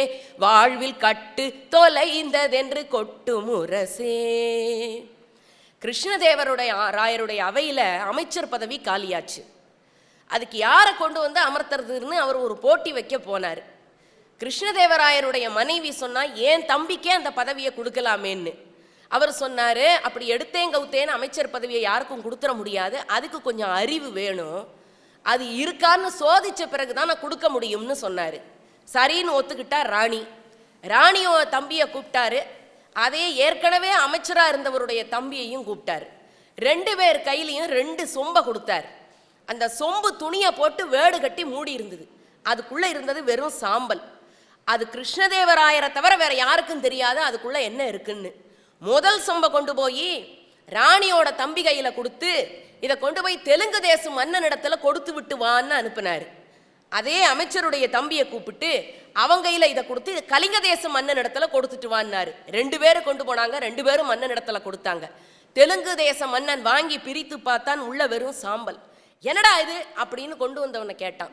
அவன் சொன்னான், திருன்னு முழிச்சிட்டு என்ன சொல்றதுன்னு தெரியாம, அது மகாராஜா, நீங்கள் எங்கள் நாட்டிற்கு கப்பம் கட்டவில்லை, இப்படியே கப்பம் கட்டாமல் விட்டுவிட்டால் எங்கள் மன்னர் படையெடுத்து வந்து உங்களை எல்லாம் அழித்து இப்படித்தான் சாம்பலாக்குவேன் என்பதைத்தான் சிம்பாலிக்கா இப்படி எங்க மன்னர் கொடுத்து விட்டார்னா. சொல்லி முடிக்கிறதுக்குள்ள அவன் வெற்றிவேல் வீரவேல்னு இவன் மேல படையெடுக்க கிருஷ்ணதேவராயரை நோக்கி வந்தான். இப்ப அமைச்சரோட தம்பி கொண்டு போனானா கலிங்க தேசத்துக்கு, அவன் மன்னன் இடத்துல கொடுத்தான். அவனும் பிரிச்சு பார்த்தான், உள்ள வெறும் சாம்பல். அவன் கேட்டான். இவன் சொன்னான், ஐயா, நாட்டில் பஞ்சம், உலகத்தில் மழையே இல்லை, எந்த நிலமும் விளையலை, எங்கே பார்த்தாலும் பசி, பஞ்சம், பட்னி. எங்கள் மன்னர் உலகம் செழிக்கணும்னு பெரிய யாகம் நடத்தினார். அந்த யாகத்தில் விளைந்த இந்த சாம்பலை உலகத்தில் இருக்கிற எல்லா வயல்வெளியிலும் தெளித்து விட்டு வர சொல்லி கொடுத்தார். அதனால நான் கொண்டு வந்து கொடுத்தேன்னா, என் நாடு மட்டுமல்ல, மனித உயிர்கள் வாழுகிற எல்லா நாடும் செழிக்க வேண்டும் என்ற எண்ணத்தோடு யாகம் நடத்தினானே, அவன் காலில் விழுகிறேன் என்று புறப்பட்டு வந்தான். அதே வேலையைத்தான் இந்த மேடையில 2 அணியிலையும் நாங்க செஞ்சிருக்கோம். அவங்க தெலுங்கு தேசத்துக்கு கொண்டு போய் படையெடுத்துக்கிட்டு வரவழைச்சிருக்கிறாங்க. நாங்க கலிங்கு தேசத்துக்கு கொண்டு போய் நட்புறவை நாடி கொண்டு வந்திருக்கிறோம். கொடுக்கப்பட்ட சாம்பல் ஒன்றுதான், கொடுக்கப்பட்ட தலைப்பும் ஒன்றுதான். ஐயா, இன்னைக்கு இயற்கையோடு இணைந்த வாழ்க்கை வாழவில்லைன்னு உங்களால எப்படிங்க சொல்ல முடியும்? ஃபாஸ்ட் ஃபுட் ஃபெஸ்டிவல் மறந்து போச்சு, பாரம்பரிய உணவு திருவிழாவாக மாறி இருக்கிறது. பழமை இல்லம் மறைஞ்சு போச்சு, பசுமை இல்லங்கள் அரசே கட்டி கொடுக்கின்றது. மரங்கள் இன்றைக்கு வரங்கள். புங்கன் ஒரு கங்கை, புளியம் ஒரு பொக்கிஷம், ஆலம் ஒரு சோலை, அரசு ஒரு சாலை என்று வாழுகிற இடத்தை மரங்கள் நிறைந்த நந்தவனமாக மாற்றுகிற பணியை கல்லூரிகளிலும் பள்ளிகளிலும் நாட்டு நலப்பணி திட்டம் மாணவர்கள் கையில் எடுத்திருக்கிறார்கள். இல்லை என்று மறுக்க முடியுமா? அதற்கு பிறகும் இயற்கையை விட்டு தொலைதூரம் நாம் சென்று விட்டோம் என்று உங்களால் திரும்ப கூற முடியுமா? ஸ்ரீபெரும்புதூர் பேருந்து நிலையத்தில் இறங்கின உடனே ஒரு கவிதை என்னை வரவேற்றது. என் மனதில் எழுதி வைத்துக் கொண்டேன். துணிப்பை எளிமையானது, தூக்கி எறிந்தால் உரமாகும். பிளாஸ்டிக் பை அழகானது, விட்டெறிந்தால் விஷமாகும். இந்த உலகத்திற்கு விழிப்புணர்வை தருகிற எத்தனை அழகான கவிதைகள். இதை எழுதினவர் எங்கள் நண்பர் தான், கிருஷி என்ற கவிஞர், திருநெல்வேலி மாவட்டத்தில் ஓய்வு பெற்ற ஆசிரியர், மிகச்சிறந்த கவிஞர். அவர் நல்ல அழகாக எழுதியிருக்கிறார். மதுரையில் இருந்து எனக்கு ஒரு தொலைபேசி அழைப்பு. வேகமாக எடுத்து காதில் வைத்தேன். என் தோழி சொன்னாள், அடியே, என்னுடைய பொண்ணுக்கு அடுத்த மாதம் கல்யாணம் வச்சிருக்கேன், பத்திரிக்கையை அனுப்பியிருக்கேன், கண்டிப்பா வந்துடணும், சரியா? அப்புறம் ஒன்று மறந்துட்டேனே, கல்யாணத்துல முழுக்க முழுக்க சிறுதானிய உணவு விருந்த ஏற்பாடு செஞ்சிருக்கோம் அப்படின்னா. போனை கீழே வச்சுட்டு தொலைபேசியை வச்சுட்டு எதிரில் இருக்கிற டிவியை ஆன் பண்ணேன். டிவியில அழகா ஒருத்தர் பேட்டி கொடுத்துக்கிட்டு இருக்கிறாரு, ஒரு பள்ளியினுடைய தலைமை ஆசிரியர். எங்கள் பள்ளியில் மாணவர்கள் பயன்படுத்துகிற புத்தகம் தொடங்கி அடி ஸ்கேல் வரையில் பிளாஸ்டிக்கே இல்லாத பள்ளி என்ற விருதை நாங்கள் வாங்கி இருக்கிறோம்னார். அதை அணைச்சிட்டு செல்போனை எடுத்தேன். பொழுது போகலையேன்னு அதில் இப்படியும் அப்படியுமா மாற்றி ஒரு வாட்ஸ்அப் படம் வந்தது. என்னோட அத்தை மக 3 வருஷமா அக்ரிகல்ச்சர் படிச்சுட்டு வேலை இல்லாமல் உட்கார்ந்துருந்தவ, அவன் எனக்கு மெசேஜ் அனுப்பியிருக்கா. 3 வருஷமா காத்திருந்ததெல்லாம் போதும், சிறுதானிய உணவு இயற்கை விவசாயத்தை ஏன் நாமளே செய்யக்கூடாது அப்படின்னு சொல்லிட்டு ஒரு நெல் மணிகள் கொத்த எனக்கு வாட்ஸ்அப்ல அனுப்பியிருந்தா. அதையும் கீழே வச்சேன். என்னடா செய்யறதுன்னு புரியல. அந்த நேரத்துல தான் எஃப்எம் ஒலித்தது, ஒரு விளம்பரம் வந்தது. அதையும் ஆன் பண்ணி காதுல வச்சேன். அதுல சொன்னார்கள், எங்கள் மருத்துவமனையில் 100 பெட்டிலே இருக்கக்கூடிய நோயாளிகளுக்கு சிறுதானிய உணவையும் சித்த மருத்துவத்தையும் மருந்தாக தந்திருக்கிறோம். ஆகவே எந்த விதமான பக்க விளைவும் இல்லாமல் எங்களிடத்தில் வருகிற நோயாளிகள் அனைவரும் மகிழ்ச்சியாக செல்லுகிறார்கள் அப்படின்னு அவன் சொல்லி முடிச்சான். அதையும் வச்சு, என்னடா வீட்டில் எதை பார்த்தாலும் இயற்கை விவசாயமா இருக்கேன்னு வீட்டை விட்டு வெளியில வந்தேன். எதிரில் ஒரு அம்மா குழந்தைக்கு சோறு ஊட்டிக்கிட்டு இருக்கிறா. அவ சொல்றா, கீரையை சாப்பிடு, உடம்புக்கு குளிர்ச்சி, கருவேப்பிலையை தூக்கி போடாத, கண்ணுக்கு நல்லது, பொங்கல் பண்ணி வச்சிருக்கிறேனா, இஞ்சியையும் மிளகையும் தூக்கி எறியாத அப்படின்னு சொல்லிக்கிட்டே இருந்தா. இங்கேயும் இயற்கை விவசாயமானு வீட்டுக்குள்ள வந்தேன். என் கதவை தட்டின உடனே திறந்த உடனே என் வீட்டுக்குள்ளேருந்து பக்கத்து வீட்டு பொண்ணு வந்தா. அவ கையில ஒரு தட்டு, அதுல கற்பூரவல்லி பஜ்ஜியும் சுக்கு காப்பியும் இருந்தது. நான் கேட்டேன், இது என்னம்மா அப்படின்னு. மேடம், 2 நாளா உங்க தொண்டை கட்டிக்கிட்டு இருக்கிறேன்னு எங்க அம்மா கொடுத்து விட்டாங்கன்னா. நான் அவளை போய் தேடி பார்த்தேன், இது எப்படி உனக்கு தெரிஞ்சுதுன்னு. அது ஒண்ணும் இல்லைங்க, அந்த காலத்துல வெறுங்கையை வச்சுக்கிட்டு பருப்பு போட்டு சாதம் போட்டு நெய் போட்டு கடைஞ்சி இந்த பக்கத்து விட்டு அம்மாக்கு ஒரு வாய், தெய்த்து விட்டு தாத்தாக்கு ஒரு வாய், இந்த சின்ன பிள்ளைக்கு ஒரு வாய், இப்படி எல்லாத்தையும் கொடுத்துட்டு வெறுங்கை தான். ஆனா அப்படியே நண்டூறுது நரியூறுதுன்னு அம்மா சொல்லி கிச்சு மூட்டி பிள்ளைய சிரிக்க வைப்பா. அதுக்கு என்ன அர்த்தம் தெரியுமா? ஒரு பொருளை மற்றவர்களுக்கு கொடுத்து சாப்பிடு, இது பண்பாடல்ல. மற்றவர்களுக்கு ஒரு பொருளை கொடுத்த பிறகு சிரிக்க கற்றுக்கொள் என்ற மிகப்பெரிய பண்பாட்டை குடும்பத்தில் இருக்கிற தாய் கற்றுத்தருகிற பொழுது அது நிஜமானதே என்று பார்த்து நான் மகிழ்ந்து போனேன். தீங்கின்றி நாடெல்லாம் திங்கள் மும்மாறி பெய்து ஓங்கு பெரும் சென்னல் ஊடு கயலுகள. ராமானுஜர் பிறந்த மண்ணுல வந்து திருப்பாவைய சொல்லாம போனா அந்த பாவம் எனக்குத்தானே. அந்த பண்பாடு தெரிந்த காரணத்தினால் சொல்கிறேன். பூங்குவளை போதில் பொறிவண்டு கண்படுப்ப தேங்காதே பூக்கிருந்து சீர்த்த முலைவற்றி வாங்க குடம் நிறைக்கும் வள்ளல் பெரும்பசுக்கள் நீங்காத செல்வம் வேண்டும் என்ற காரணத்தினால் தான் இவ்வளவு குண்டு கலாச்சாரங்களுக்கு மத்தியிலும் மார்கழி பெருவிழாக்களை வீடுகள் தோறும் நடத்துகிறோம், பொங்கல் பானைகளை வைக்கிறோம். இவ்வளவுக்கு இடையிலும் நாம் பண்பாட்டை கட்டி பிடித்து இழுத்து காத்து கொண்டிருக்கிறோம் என்றால் கிட்ட வரலன்னு சொல்லுங்க, பக்கத்துல இல்லைன்னு சொல்லுங்க, பிடிக்கலன்னு சொல்லாதீங்க, கண்ணுக்கு தெரியலன்னு சொல்லாதீங்க, தவற விட்டுட்டோன்னு சொல்லாதீங்க, இழந்துட்டோன்னு சொல்லாதீங்க. முயற்சி என்ற ஒரு நாரை மட்டும் இருந்தால் கையில், எங்கே இருக்கிற பண்பாட்டு மலர்களையும் உங்கள் நாரில் கொண்டு வந்து ஒட்ட வைத்து மாலையாக்கி அணிய முடியும் என்பதையே சொல்லி, ஒருபடி பச்சரிசி சந்தோஷம், அரைப்படி வெல்லம் சிரிப்பு, கால்படி பாசி பருப்பு இன்பம், 100 நெய் குதூகலம், 10 முந்திரி பருப்பு உற்சாகம், ஒரு பிடி ஒரு துளி ஏலம், இதை போட்டு வாழ்க்கை முழுக்க பொங்கலை தயாரிக்கின்ற மனப்பக்குவத்தை மாணவர்கள் அறிந்து கொள்ள வேண்டும். செங்கல்பட்டு மாவட்டம் ஏரி மாவட்டம், இந்த ஏரியை தூர்க்கிற பணியை இன்றைக்கு எல்லாரும் ஏற்றுக்கொண்டிருக்கிறார்கள். அன்றைக்கு காவிரியும் குடகும் ஓடிய ஆறு இன்றைக்கு இல்லையே என்று அவர்கள் கண்ணீர் விட்டார்கள். ஆனால் இழந்த பண்பாட்டை மீண்டும் பெறுவோம், ஆறுகளை மீண்டும் புதுப்பிப்போம், ஏரிகளை மறுபடியும் கொண்டு விடுவோம் என்று சபதம் ஏற்றுக்கொண்டிருக்கிற இந்த சமுதாயத்தில் இனி ஒரு முறை தொலைத்து விட்டோம் என்று சொல்லாதீர்கள். தொலைவில் இருக்கிறது. அடுத்த ஆண்டு ஜெயா தொலைக்காட்சியிலே இதே பட்டிமன்றம் நடக்கிற பொழுது நம் பண்பாடும் கலாச்சாரமும் இயற்கையும் இன்னும் ஓங்கி செழித்திருக்கும் என்பதையே சொல்லி, விளம்பரத்திற்காக பட்டிமண்டபம் நடத்தாமல், வியாபாரத்திற்காக பட்டிமண்டபம் நடத்தாமல், விழிப்புணர்விற்காக ஜெயா தொலைக்காட்சி ஏற்பாடு செய்திருக்கிற இந்த பட்டிமண்டபம் நிச்சயம் சமுதாய பயனை தரும் என்று சொல்லி இந்த அருமையான வாய்ப்பிற்கு நன்றி கூறி விடைபெறுகிறேன். வணக்கம்.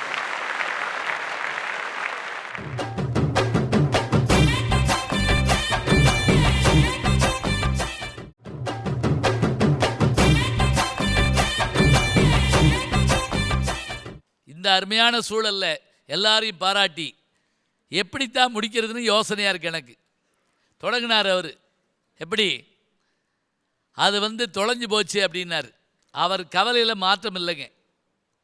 ஆறு இருந்தால் நீர் இல்லை, நீர் இருந்தால் நிலம் இல்லை, நிலம் இருந்தால் பயிர் இல்லை, பயிர் இருந்தால் விளைச்சல் இல்லை, விளைச்சல் இருந்தாலும் கூட பறவை இல்லை.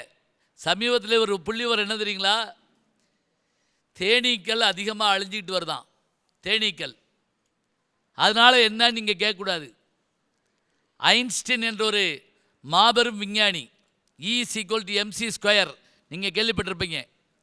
அதை கண்டுபிடிச்ச அந்த விஞ்ஞானி என்ன தெரியுமா, இயற்பியல் விஞ்ஞானி, நோபல் பரிசு பெற்றவர், விஞ்ஞானிகளின் விஞ்ஞானி. ஆனால் அவர் சொன்ன ஒரு வார்த்தை என்ன தெரியுமா, 6 நாட்கள் அல்லது 7 நாட்கள் சொல்கிறோம், சில மாதங்கள் தேனீக்கள் மட்டும் இந்த உலகத்தில் இல்லை என்று சொன்னால் உலகம் 6 நாளில் அழிந்து போகும் சொன்னவர் யாருன்னு கேட்டால் இயற்பியல் விஞ்ஞானி சொன்னார். தேனீக்கள் அழிஞ்சு போனால் உலகம் இருக்காது.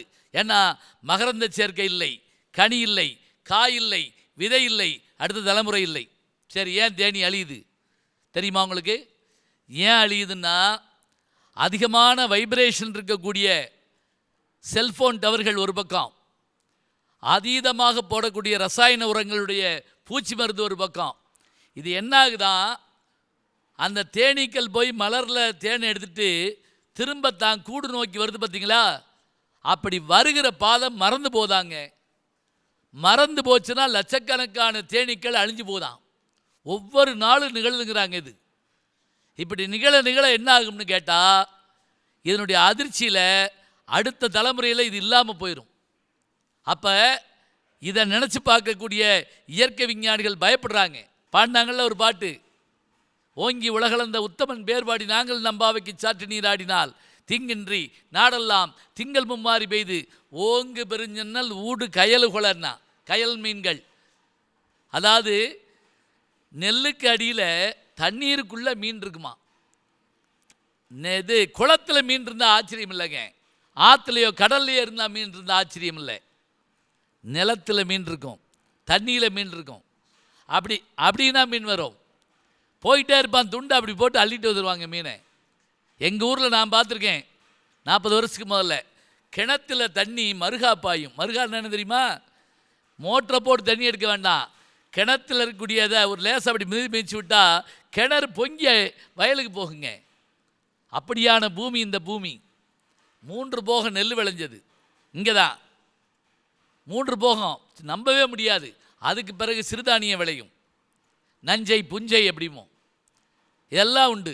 இது இங்கே இருந்தது தான். அவங்க சொன்ன மாதிரி என்ன வளம் இல்லை இந்த திருநாட்டில், வெட்டுனா வெள்ளி தட்டுனா தங்கம்னா அத்தனையும் கிடைச்சது இங்கே. இங்கே ஆச்சரியம் பாருங்க, இங்கே கொடூரமான பனி அடிக்காது, சைபீரியா மாதிரி.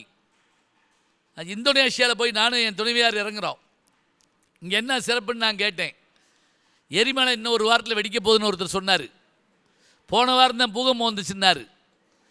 சுனாமி இங்கே தான் இருக்குன்னாரு. ஏன் இதுதான் வந்தோடனே சொல்லுவாங்களான்னு நான் கேட்டேன். அவர் சொன்னார், ஆனாலும் நாங்கள் இருக்கோம். ஏன்னா பொங்கி வருகிற எரிமலையிலிருந்து வரக்கூடிய சாம்பல் இருக்கே, அது மாதிரியான விளைச்சல் தரக்கூடிய உரம் உலகத்திலேயே இல்லையா. எது நெகட்டிவாக இருந்தாலும் அதில் ஒரு பாசிட்டிவ் உண்டு. இதெல்லாம் இங்கே இல்லை தமிழ்நாட்டில். தென்னாடுடைய சிவனே போற்றி எந்நாட்டவர்க்கும் இறைவா போற்றினா இங்கு நாம் கடல் கொண்டதாக இப்போ வரலாறு. 2000 வருஷத்துக்கு முதல்ல சுனாமிங்கிற பேர் ஆழிப்பேரலைன்னா, அந்த ஆழிப்பேரலை 2000 வருஷம் பிறகு இப்போ தான் வந்துச்சு. அதனால் நம்ம அப்படி கஷ்டப்பட்டதில்லை. அப்படியான புகழ் கொண்ட பூமி இந்த நாடு. அத்தனை பெருமையுடையது. எத்தனை ஆறு, காவிரி, தென்பண்ணை, பாலாறு, தமிழ் கண்டதோர் வையை பொருணநிதி என மேவி ஆறு பல ஓடி திரு மேனி செழித்த தமிழ்நாடுன்னா யார்? பாரதி. அந்த ஆறு என்ன போச்சு? அதான் அவங்க கவலை. தேனீக்கள் இல்லை, பறவைகள் இல்லை, மரங்கள் இல்லை.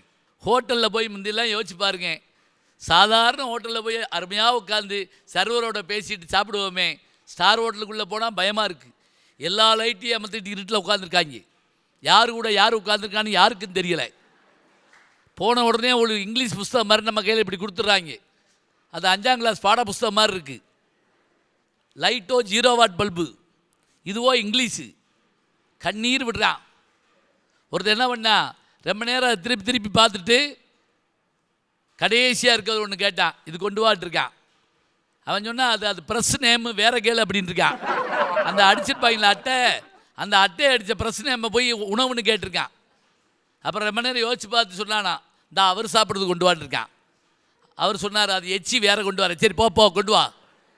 உணவு நம்மகிட்ட இருக்கா? ஒன்றும் இல்லைங்க. நம்ம ஊர் நாய் வளர்க்குறோமா சொல்லுங்க பார்ப்போம். கிடையாது. ஒரு வீட்டுக்கு போயிருந்தேன், உருண்டே ஒரு நாய் வச்சுருந்தாங்க. இது குலைக்குமான்னு கேட்டேன், குலைக்காதுன்ட்டாங்க. கடிக்குமான்னு கேட்டேன், கடிக்காதுன்ட்டான். அந்த நாய் வச்சு என்ன செய்ய போகிறான்? அது குலைக்காது, கடிக்காது. அது மெத்தையில் படுத்து தூங்குது. அவர் வெளியே சேர் போட்டு உட்காந்துருக்காரு. நான் அவர்கிட்ட கேட்டேன், என்ன நீங்கள் இங்கே உட்காந்துருக்கீங்க, நாய் உள்ளே தூங்குதுன்னே. ₹1,00,000 போட்டு வாங்கின நாய், எவனாவது தூக்கிட்டு போயிடுவாங்க. அதனால் நாயை பாதுகாக்க நான் வெளியே உட்காந்துருக்கேன். இது என்ன ஆச்சு? இதுக்கு இந்த குழப்பம் அழகாக கேட்குறாங்க. இதுக்கு மாற்று என்ன? மழை இல்லை, என்னாச்சு? மும்மாரி வேண்டாம், ஒரு மாதிரியாவது பெய்ய வேணாமா? பேணுமே, ஏன் பெய்யலை? இது பண்பாடு. இது எல்லா விழாவும் நமக்கு பண்பாட்டு விழா தானங்க. முழு நிலா காலம் முழுவதும், நிலா காலமெல்லாம் தமிழ்நாட்டில் விழாக்காலம். ஞாபகம் வச்சுக்கோங்க. சித்திரை தொடங்கி பங்குனி வரைக்கும். சித்திரை மாதமா உடனே என்ன செய்வோம்? சித்ரா பௌர்ணமி, வைகாசி விசாகம் வரிசையாக சொல்லுவாங்க. ஆடி பூரம் வருஷப்படுத்துவோம்.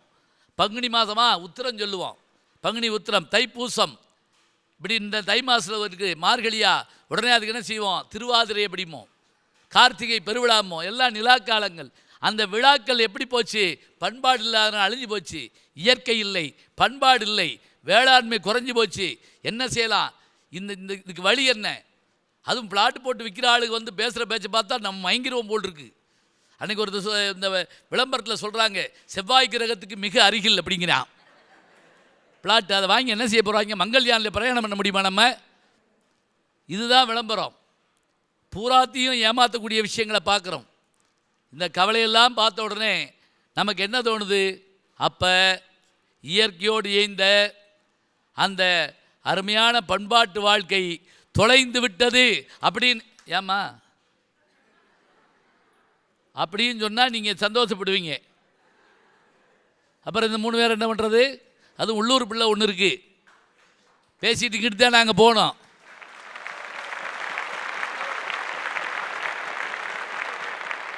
நாட்டாம அப்படின்னு ஆரம்பித்தாலே போச்சு.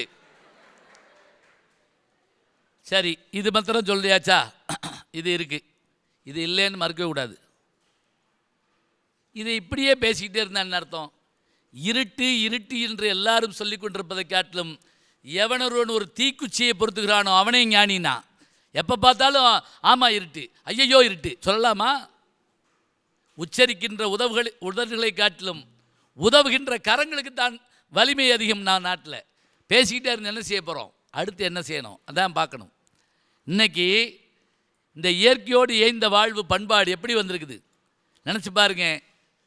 தொலைக்காட்சி மற்றவையெல்லாம் வந்த பிறகு இன்னைக்கு வைகுண்ட ஏகாதசின்னு சொன்ன உடனே கோயில்களில் கூட்டம் மாதிரியே வீடுகளில் உட்கார்ந்து பார்க்குறாங்களேங்க. கண்ணுக்கு நேராக பார்க்குற காட்சி திருப்பதி ஏழுமலையான வீட்டுக்குள்ளே உட்காந்து பார்க்க முடியுதுன்னு சொன்னால் சில வீடுகளில் நான் பார்த்தேன், அங்கனையே பொங்கல் வச்சு அங்கனையே சூடம் காட்டினாங்க. என்ன கஷ்டம்னா அதுக்குள்ளே விளம்பரம் வந்துருச்சு, அதுதான் பிரச்சனை. அது வந்தால் பரவாயில்ல, எல்லாம் நம்ம கண்ணுக்கு எதிராக வருது. தொலைதூரத்தில் இருக்குன்னு ஏன் சொல்கிறாங்க தெரியுங்களா? இந்தா இருக்குன்னு அவங்க சொல்லலை, கட்டாயமாக இருக்குது. 2000 வருஷ பண்பாடுங்க, 4000 வருஷ பண்பாடு. பெயக்கண்டும் நஞ்சுண்ட அமைவர் நயத்தக்க நாகரிகம் வேண்டுபவர். நாகரிகம்ங்கிற ஒரு சொல்லு 2000 ஆண்டுக்கு முதலே திருக்குறள் இருக்குன்னு நம்ம ஆளுகளுக்கு தெரியும். அதுக்கு பேர் அதுக்கு பொருள் என்ன தெரியுமா? ஊற்றப்படுவது நஞ்சாக இருந்தாலும் ஊற்றுபவனுடைய முகம் கோணக்கூடாதுங்கிறதுக்காக சாப்பிட்டுட்டு வரக்கூடிய பெருமையுடையவன் தமிழன்னு சொன்னால் அதுக்கு ஈடேது இணையதுங்க. இப்போ நீங்கள் கேட்கலாம், ஆமாம் அவர் விஷத்தை ஊற்றுவார், வாங்கி இப்படி மடக்கு குடிப்போமா? அப்படி அர்த்தம் இல்லைங்க. ஒருத்தருக்கு உடம்புல சர்க்கரை வியாதி இருக்குது, ஒரு வீட்டுக்கு போகிறாரு, அவங்க கொண்டு வந்து குலோப்ஜானோ ஜிலேபியோ வைக்கிறாங்க. சாப்பிடப்படாதுன்னு தெரியும், சாப்பிடாட்டி அவங்க மனசு நோகும். அப்போ என்ன நினைப்பார் தெரியுமா? சே ஆகாது தான், இருந்தாலும் 2 மாத்திரை இன்னைக்கு கூட போட்டுக்கிடுவோம், இல்லைன்னா கொஞ்சம் நேரம் வாக்கிங் போவோம், இல்லை ட்ரெட்மில்லையாவது ஓடுவோம், ஏதாவது செய்வோம்னு சொல்லிட்டு அந்த இனிப்பு பொருளை எடுத்து சாப்பிட்றாரு. அதுதாங்க நயத்தக்க நாகரிகம்னு சொன்னால் அது குறைஞ்சி போச்சுன்னு யாருங்க சொன்னது? இன்றைக்கும் கூட அதை நம்ம பண்பாட்டை காப்பாற்றிட்டு வர்றோமே இல்லையா? எத்தனை கோயில்கள் நான் வர்ற வழியில் கூட பார்த்தேன். இங்கே கூட ஒரு குளம் பார்த்தேன், அந்த குளம் சுத்தம் செய்யப்பட்டிருக்கு. குளம் இல்லைன்னா எப்படி ஆகும்? நமக்கு என்ன மகிழ்ச்சி தெரியுங்களா? அந்த காலத்து ராஜாக்கள் கோயில் கட்டுறப்ப முதல்ல குளம் வெட்டினான். அந்த குளத்தோட சிறப்பு என்ன தெரியுமா? எப்படிப்பட்ட வைப்ரேஷனையும் தண்ணீர் தாங்கும். இப்போ நீங்கள் அரண்மனையை சுற்றி அகழி கட்டினது எதுக்காகன்னா அது ஆபத்து காலத்துக்கு உதவுகின்றது மட்டும் இல்லைங்க, கடுமையான வைப்ரேஷனை தண்ணீர் தாங்கிக்கிறோம். என்ன ஒரு அறிவியல் பாருங்க, அன்னைக்கு நம்ம கண்டுபிடிச்சி வச்ச விஷயம் அது. இப்போ இதெல்லாம் இன்றைக்கி இருக்குது. குளத்தை தூர்வாடுறோம், தேடி கண்டுபிடிக்கிறோம். இன்னொன்று வச்சுக்கோங்க, விஞ்ஞானம் வந்துட்டால் என்னங்க கெட்டு போச்சு? விஞ்ஞானம் வளர வர என்ன லாபம் தெரியுமா? முன்னெல்லாம் தண்ணீர் எங்கே இருக்குங்கிறத இயற்கையாக போய் கண்டுபிடிச்சோம்ல, இன்றைக்கி அத்தனையும் மேலேருந்து சொல்வதற்கான ஒரு சேட்டலைட் வந்துருச்சுங்க. சொல்கிறோம் இல்லையா? எல்லாத்தையும் மேலேருந்து ஒருத்தையும் பார்த்துக்கிட்டு இருக்கான், வேறு யாரும் இல்லை, சேட்டலைட் தான் பார்த்துக்கிட்டு இருக்கு. நம்ம அனுப்பினோமே அது அங்கேருந்து பார்த்து சொல்லுது, இங்கே தண்ணி இருக்குது, இங்கே புயல் வருது, அங்கே எரிமலை வெடிக்க போகுது என்று நம்மளை காப்பாற்றுகின்ற தன்மை, இயற்கையை காப்பாற்றுகின்ற தன்மையை கொடுக்குறாங்களேங்க. அதான உண்மை. அதைத்தான் நம்ம என்ன செய்கிறோம், தேடி தேடி கொண்டு வர்றோம். எதுவாக இருக்கட்டுங்க, நீங்கள் ஒவ்வொரு நாட்டுக்காரங்களும் பாருங்கள், அந்த நாட்களில் அந்த ஆடை அணியர் தான் வச்சுருக்கோம். இதை நம்ம கொண்டு வரணும். நல்ல மொழி பேசுதல், நல்ல இயற்கை, நல்ல பண்பாடு, இவற்றை உருவாக்கி காட்டுதல் தானுங்க வேணும். மலைகளையும் மற்றவற்றையும் காப்பாற்ற வேண்டும். எப்படி? நல்ல சட்டங்கள் போடலாம். வேட்டி கட்டி போகலாம்னு சட்டம் கொண்டு வந்தோடனே அதுக்கு எவ்வளோ ஒரு பெருமையும் வரவேற்பும் இருந்ததோ அதுபோல் இயற்கையை காக்க வேண்டும் என்ற எண்ணம் இருக்கணும். நீங்கள் சொன்ன அந்த குறைபாடுகளை நாங்கள் மறக்கவே இல்லைங்க. குறைபாடு இருக்குது. தாத்தா குளிச்ச ஆற்றுல தண்ணி இல்லை, ஆனால் அப்படி சொல்லிட்டு விட்டுட்டா போதுமா? தண்ணி கொண்டு வர்றதுக்கு என்ன செய்ய வேண்டும், அதை யோசிக்க வேண்டாமா? இன்றைக்கு அந்த யோசனையில் என்ன செய்கிறோம், மரங்களை நடுறோம். அழகாக சொன்னாங்க, மரம் என்பது என்ன தெரியுமா? அது வெறும் காய்கனிகளை தருவது மட்டும் இல்லைங்க, 1000 பறவைகளின் வீடு. ஒரு கவிஞன் எழுதுனா, மாலை நேரத்தில் ஒரு பறவை தன்னுடைய கூடு தெரியாமல் சுற்றி கொண்டிருக்கிறது. எனக்கு அந்த பறவையையும் தெரியும், கூட்டையும் தெரியும், ஆனால் அதோடு பேசுவதற்கான மொழி தெரியாமல் அழைகிறேனே என்ன அவன் சொன்னபோது நம்ம கண்ணு கலங்கி போதுங்க. அப்படி பறவைகள், விலங்குகள், மண், மரம், தாவரம், இயற்கை எல்லாவற்றையும் நேசிப்பதற்காகத்தான் பாடத்திட்டத்தில் கொண்டு வர்றோம். நல்லா கவனிங்க. அது மட்டுமில்லை, தொலைக்காட்சிகளில் பேசுகிறோம். அதுக்கு மேலே என்ன சொல்கிறோம், பிள்ளைகளுக்கு ஒரு செடியை வச்சு வளர்க்க கற்றுத்தர்றோம். பயிருக்கு உயிருண்டுன்னு கண்டுபிடிச்ச பெரிய விஞ்ஞானி யார் தெரியுங்களா? ஜெகதீஷ் சந்திர போஸ். ஆச்சரியம் என்னன்னு கேட்டிங்கன்னா, அவர் வானொலி மின்காந்த அலைகளை கண்டுபிடிச்சவர் அவர் தாங்க. ஆனால் அவர் என்ன பண்ணார் தெரியுமா? அதே நேரத்தில் மார்க்கோனி இது பண்ணதுனால சரி அவரை வச்சுக்கிறது விட்டுட்டு பயிருக்கு உயிருண்டு கண்டுபிடிச்ச மாபெரும் மேதை அவர். நம்மால் அதே தான் பாடினார். எப்படி? வாடிய பயிரை கண்டபோதெல்லாம் வாடினேன் என்று சொன்னால் அந்த வாட்டத்தை போக்குவதற்காகத்தான் இன்னைக்கு யோசிக்கிறோம். இந்த நூற்றாண்டு குறைபாடுகளை உடையதுன்னு நமக்கு தெரியுங்க. அதை அப்படியே விட்டுவிடக்கூடாது. தொலைந்து போய்விட்டது என்பது சொல்வது பெரிதில்லை, தொலைவில் இருக்கிறது. என் பிள்ளையும் மரத்தடியில் விளையாடணும், நான் வளர்க்குற பறவையும் மரத்துக்கு போயிட்டு வரணும், எங்கள் வீட்டிலேயும் ஒரு கனி வந்து கீழே விழுகணும். அந்த 3 ஆப்பிளை பற்றி சொல்லுவாங்க. ஒன்று ஆதாம் ஏவாள் காலத்தில் ஒரு ஆப்பிள் சாப்பிடக்கூடாதுன்னு கடவுள் சொன்னார், சாப்பிட்டதுனால மனுஷன் என்ன வந்துச்சு. 2வது ஆப்பிள் நியூட்டன் பார்க்குறப்ப மேலேருந்து கீழே விழுந்துச்சு. எல்லா பொருளும் ஏன் கீழே விழுகுதுன்னு கண்டுபிடிச்சாரு, புயிர் பிசு வந்தது. 3வது ஆப்பிள் இன்றைக்கி நீங்கள் நானும் பயன்படுத்துகிறோமே, ஐஃபோன், ஸ்டீவ் ஜாப்ஸனுடைய ஆப்பிள். 3 ஆப்பிளை வச்சுக்கிட்டு 1000 விஷயத்தை சொல்கிறோம்னு சொன்னால் இப்படி கால மாற்றத்தால் வந்திருக்கிறது. ஒரு ஆப்பிளுக்குள் எத்தனை விதை இருக்கிறது என்று சொல்லிவிட முடியும், ஒரு விதைக்குள் எத்தனை ஆப்பிள் இருக்கிறது என்று யாராலும் சொல்ல முடியாதுன்னு சொன்னால், அதுபோல இயற்கையை வாழ வைக்க வேண்டும், நேசிக்க வேண்டும், பண்பாட்டு திருவிழாக்களை கொண்டாட வேண்டும். இந்த பாருங்க, இந்த மரங்களை இந்த முன்னாடி நமக்கு முன்னாடி எப்படித்தான் இருந்தாலும் புல்லில் உட்காருவோம், கரும்பை பார்ப்போம், பொங்கலை சாப்பிடுவோம்னு சொன்னால் இன்றைக்கு இந்த எண்ணம் இருக்குமானால் இது தொடர வேண்டும் என்று சொல்லி தொலைந்து போய்விட்டது என்று எப்போதும் நினைக்க வேண்டாம்.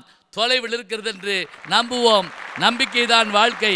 அந்த நம்பிக்கையோடு எங்கெங்கும் உலகெங்கும் இருந்து இதனை பார்த்து கொண்டு கேட்டுக்கொண்டிருக்கின்ற அத்தனை பெருமக்களுக்கும் ஒரே ஒரு வேண்டுகோள், ஆளுக்கு ஒரு மரத்தை நீங்கள் நடுங்கள், உங்களோடு சேர்ந்து மற்றவர்களையும் தூண்டிவிடுங்கள், அதுவே நல்லது. பொங்கல் வாழ்த்துக்கள். நன்றி, வணக்கம்.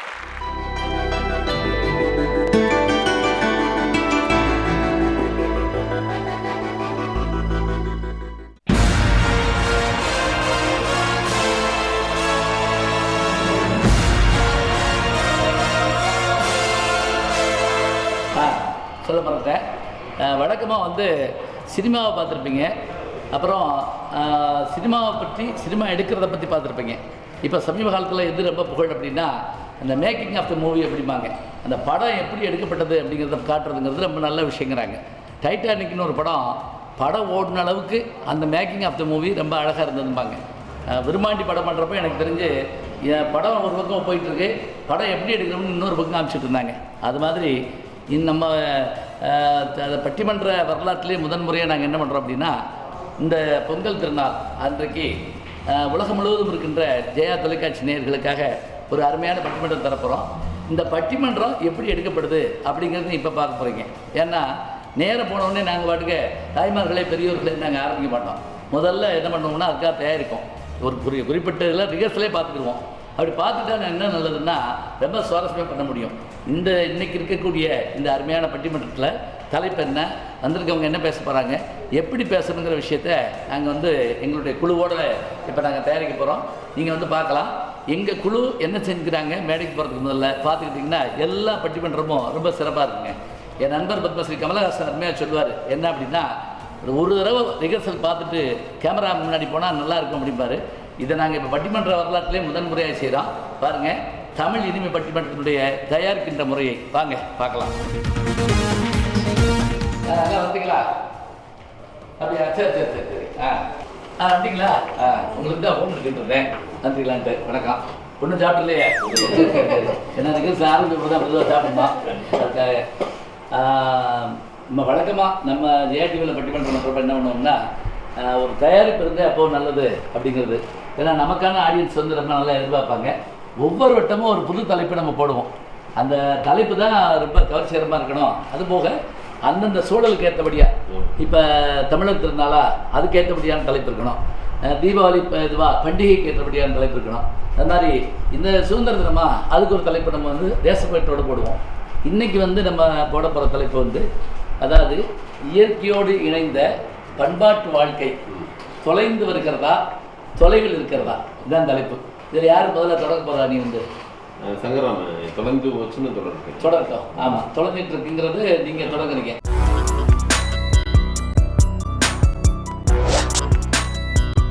பொதுவாக என்ன சொல்ல போகிறீங்க? அது தொலைஞ்சு போச்சுங்கிறது நிஜம், ஆ, தொலைவில் இருக்கிறது கனவு. கனவு. சபாஸ். தமிழ் வாழ்க்கையில இயற்கைக்கும் வாழ்க்கைக்கும் மிக நெருங்க பிணைக்கப்பட்ட உறவு இருந்துச்சு. சரி. ஆனா இன்னைக்கு அது தொலைஞ்சு போச்சுங்கிறதா உண்மை. பயிர் கூட்டத்தோடும் உயிர் கூட்டத்தோடு வாழ்ந்தான் தமிழன். பயிர் கூட்டம் உயிர் கூட்டம் நல்லா இருக்கு. ஆனா இன்னைக்கு அது இல்லாம போச்சுங்கிறது தான். அவசரமா இன்னைக்கு பஸ் பிடிக்க போயிட்டு இருக்கோம். அன்னைக்கு பாத்தீங்கன்னா பாமையன் நம்மளுடைய ஆய்வாளர்கிட்ட போய் ஒரு வார்த்தை கேட்டேன், விவசாயம் எப்படி இருக்குது அப்படின்னு கேட்டேன். அதை சொன்னார், ஏதோ இருக்குது அப்படின்னாரு. எப்படி விளைஞ்சதுக்கெல்லாம் சரியாக விலை இருக்காங்க. ஒன்றும் இல்லை, பருத்தி போட்ட விலை இல்லை, வத்தல் போட்ட விலை இல்லை, பிளாட்டு போட்டால் பிரமாதமாக இருக்குது. விவசாயிகளே இப்போ சொல்ல ஆரம்பிச்சாங்க. அந்த மாதிரி இந்த மாதிரி பேசல சொல்ல பழகிட்டீங்க. அதாவது இயற்கை வேளாண்மை இல்லை, பண்பாடு அது காரணமாக குறைஞ்சிக்கிட்டு இருக்கீங்க. இதை பேச போகிறீங்க. சரி, நீங்கள் சொல்லுங்கய்யா.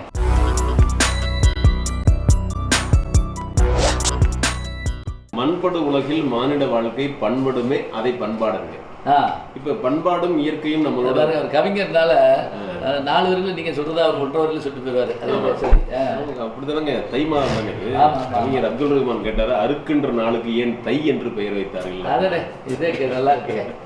அதனால வந்து அறுவடை திருநாள் தானே இது. அறுவடை திருநாள்ல வந்து உழவர்கள் இப்ப வள்ளுவர்கிட்ட கேட்டாங்களாம், வையத்துள் வாழ்வாங்க வாழ்பவர் வானுரையும் தெய்வத்துள் வைக்கப்படும் சொன்னீங்களே, அந்த வையத்துள் வாழ்வாங்க யார் வாழ்பவர்னு கேட்டா உழுதுண்டு வாழ்வாரே வாழ்வார். அதுக்கான விட அந்த குரல்ல இருக்கு. உழுதுண்டு வாழ்பவர் தான் தெய்வத்துக்கு இணையான வைக்கப்படுறாங்க. அருமையா நீங்க அதை பத்தி பேசுறீங்க. ரைட் ஐயா, நீங்க மறுக்கிறவங்க என்ன செய்வீங்க?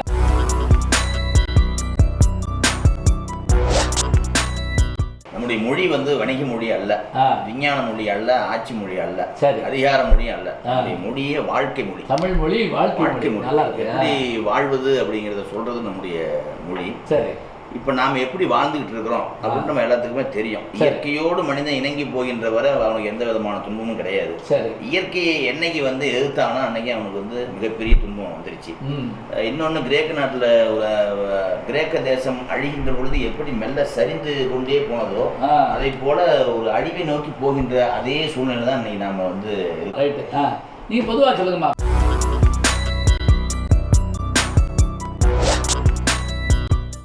கனவா இருந்தாலும் இப்ப நம்ம அறிவியல் வளர்ச்சி இதெல்லாம் கொண்டு வரோம் இல்லையா, அதுக்கெல்லாம் முக்கிய அடித்தளமா இருக்கிறதே நம்ம இயற்கை தான். மருத்துவத்தை எடுத்துக்கிட்டீங்கன்னா கூட இன்னைக்கு நம்ம கண்டுபிடிக்கிற புதுவிதமான நோய்களுக்கான மருந்து எல்லாமே நம்ம முன்னோர்கள் ஆல்ரெடி எழுதி வச்ச அந்த பழங்காலத்து சித்த மருத்துவம் அதுல இருந்து எடுத்துட்டு வந்ததுதான் நான் சொல்றேன். அதனால கனவு கிடையாது. இயற்கையோட நம்மள அறியாமலே இந்த அதிவேக வாழ்க்கையில இணைந்து வாழ்ந்துகிட்டு தான் இருக்கோம் தான் நான் சொல்ல வரேன்.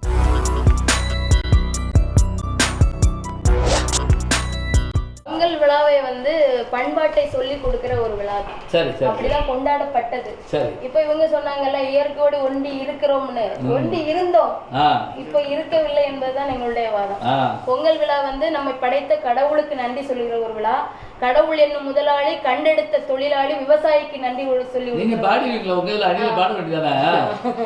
அடுத்து இயற்கைக்கு நன்றி செலுத்துகிற ஒரு விழா தான் பொங்கல் விழா. ஆனா இன்னைக்கு இயற்கை மாறி போச்சு, பண்பாடு மாறி போச்சு, இயற்கையே தொலைஞ்சு போச்சு. அதுதான் எங்களுடைய வாதம். அன்னைக்கெல்லாம் மலையேறி மொட்டை அடிச்சாங்க, இன்னைக்கு மலையே மொட்டை அடிச்சுட்டாங்க. இயற்கை மாறி போச்சு. அதுதான் எங்களுடைய வாதம். அன்னைக்கு சாப்பாடே இயற்கையாக இருந்தது. பாட்டி வைத்தியம்னு ஒண்ணு அன்னைக்கு இருந்துச்சு. பாட்டி எல்லா வீடுகள்ல இருந்தாங்க. இன்னைக்கு பாட்டி வீட்டுல இல்ல, பாட்டியே இல்ல, வைத்தியமும் இல்ல. அன்னைக்கு கூட நம்ம இந்திராக்கா சொன்ன மாதிரி ஒரு பழமொழி சொல்லுவாங்க, கூரை இல்லாத வீடு, கீரை இல்லாத சோறு, கிளவி இல்லாத வீடு நல்லா இருக்காது அப்படின்னாங்க. அந்த காலத்துல சொன்னாங்க. அதெல்லாம் தொலைஞ்சு போச்சு. இன்னைக்கு பாட்டி இல்ல, கூரை மேல கிடையாது, கூரை மேல இல்ல, கீரை உணவுல இல்ல, கீரை கீழே இல்ல, கிளவி முதியோர் இல்லத்துல இருக்காங்க. அந்த நிலைமை தான் இன்னைக்கு தொலைஞ்சு எல்லாம் போச்சு. அதான் சொல்றா, பாம்பட கிளவியின் பச்சிலை மருந்துக்கு பேயும் ஓடி போகும், பங்காளி பக்கத்து வீட்டுக்கும் சேர்த்து சமைக்கிற அன்பு என்றும் வாழும். அப்படி கூட எனக்கு பாட்டு. அம்மா நீங்க சொல்லுங்கம்மா.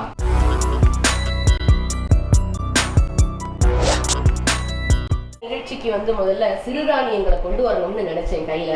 ஆனா அது தொலைவில் இருக்கிறது. நம்ம இயற்கை சார்ந்த வாழ்வை பத்தி பேசும்போது நம்மாழ்வார் ஐயாவை குறிப்பிடாம இருக்கவே முடியாது. அந்த காலத்துல பக்தி இயக்கத்தை வளர்த்தது ஒரு நம்மாழ்வார்னா, இந்த காலத்துல ஒரு இயற்கை இயக்கத்தையே உருவாக்குனவர் நம்மாழ்வார். சொல்ல போனா இந்த நிகழ்ச்சி வந்து அவருக்கு சமர்ப்பணம்னு கூட சொல்லலாம். ஒரு காலத்துல புங்கன் ஒரு கங்கை, புளியம் ஒரு பொக்கிஷம், ஆலம் ஒரு சோலை, அரசு ஒரு சாலை, இப்படி வீட்டையும் தெருவையும் ஊரையும் இயற்கையோடு ஒன்றிணைத்து வாழுகிற காலம் இருந்தது. இன்னைக்கு அது போச்சே அப்படின்னு இவங்க வருத்தப்படுறாங்க. எப்போதுமே ஒண்ணு போச்சு இல்ல அப்படின்னு நம்ம எதிர்மறையாவே பேசிக்கிட்டு இருந்தா எதுக்குதான் இவங்க 3 பேருக்கு இப்படி ஒரு எண்ணம் வந்ததுன்னு எனக்கு புரியல. ஆமா, எல்லாமே நல்லா இருக்கு நல்லா இருக்குன்னு சொன்னாதாங்க பண்ணுவோம்.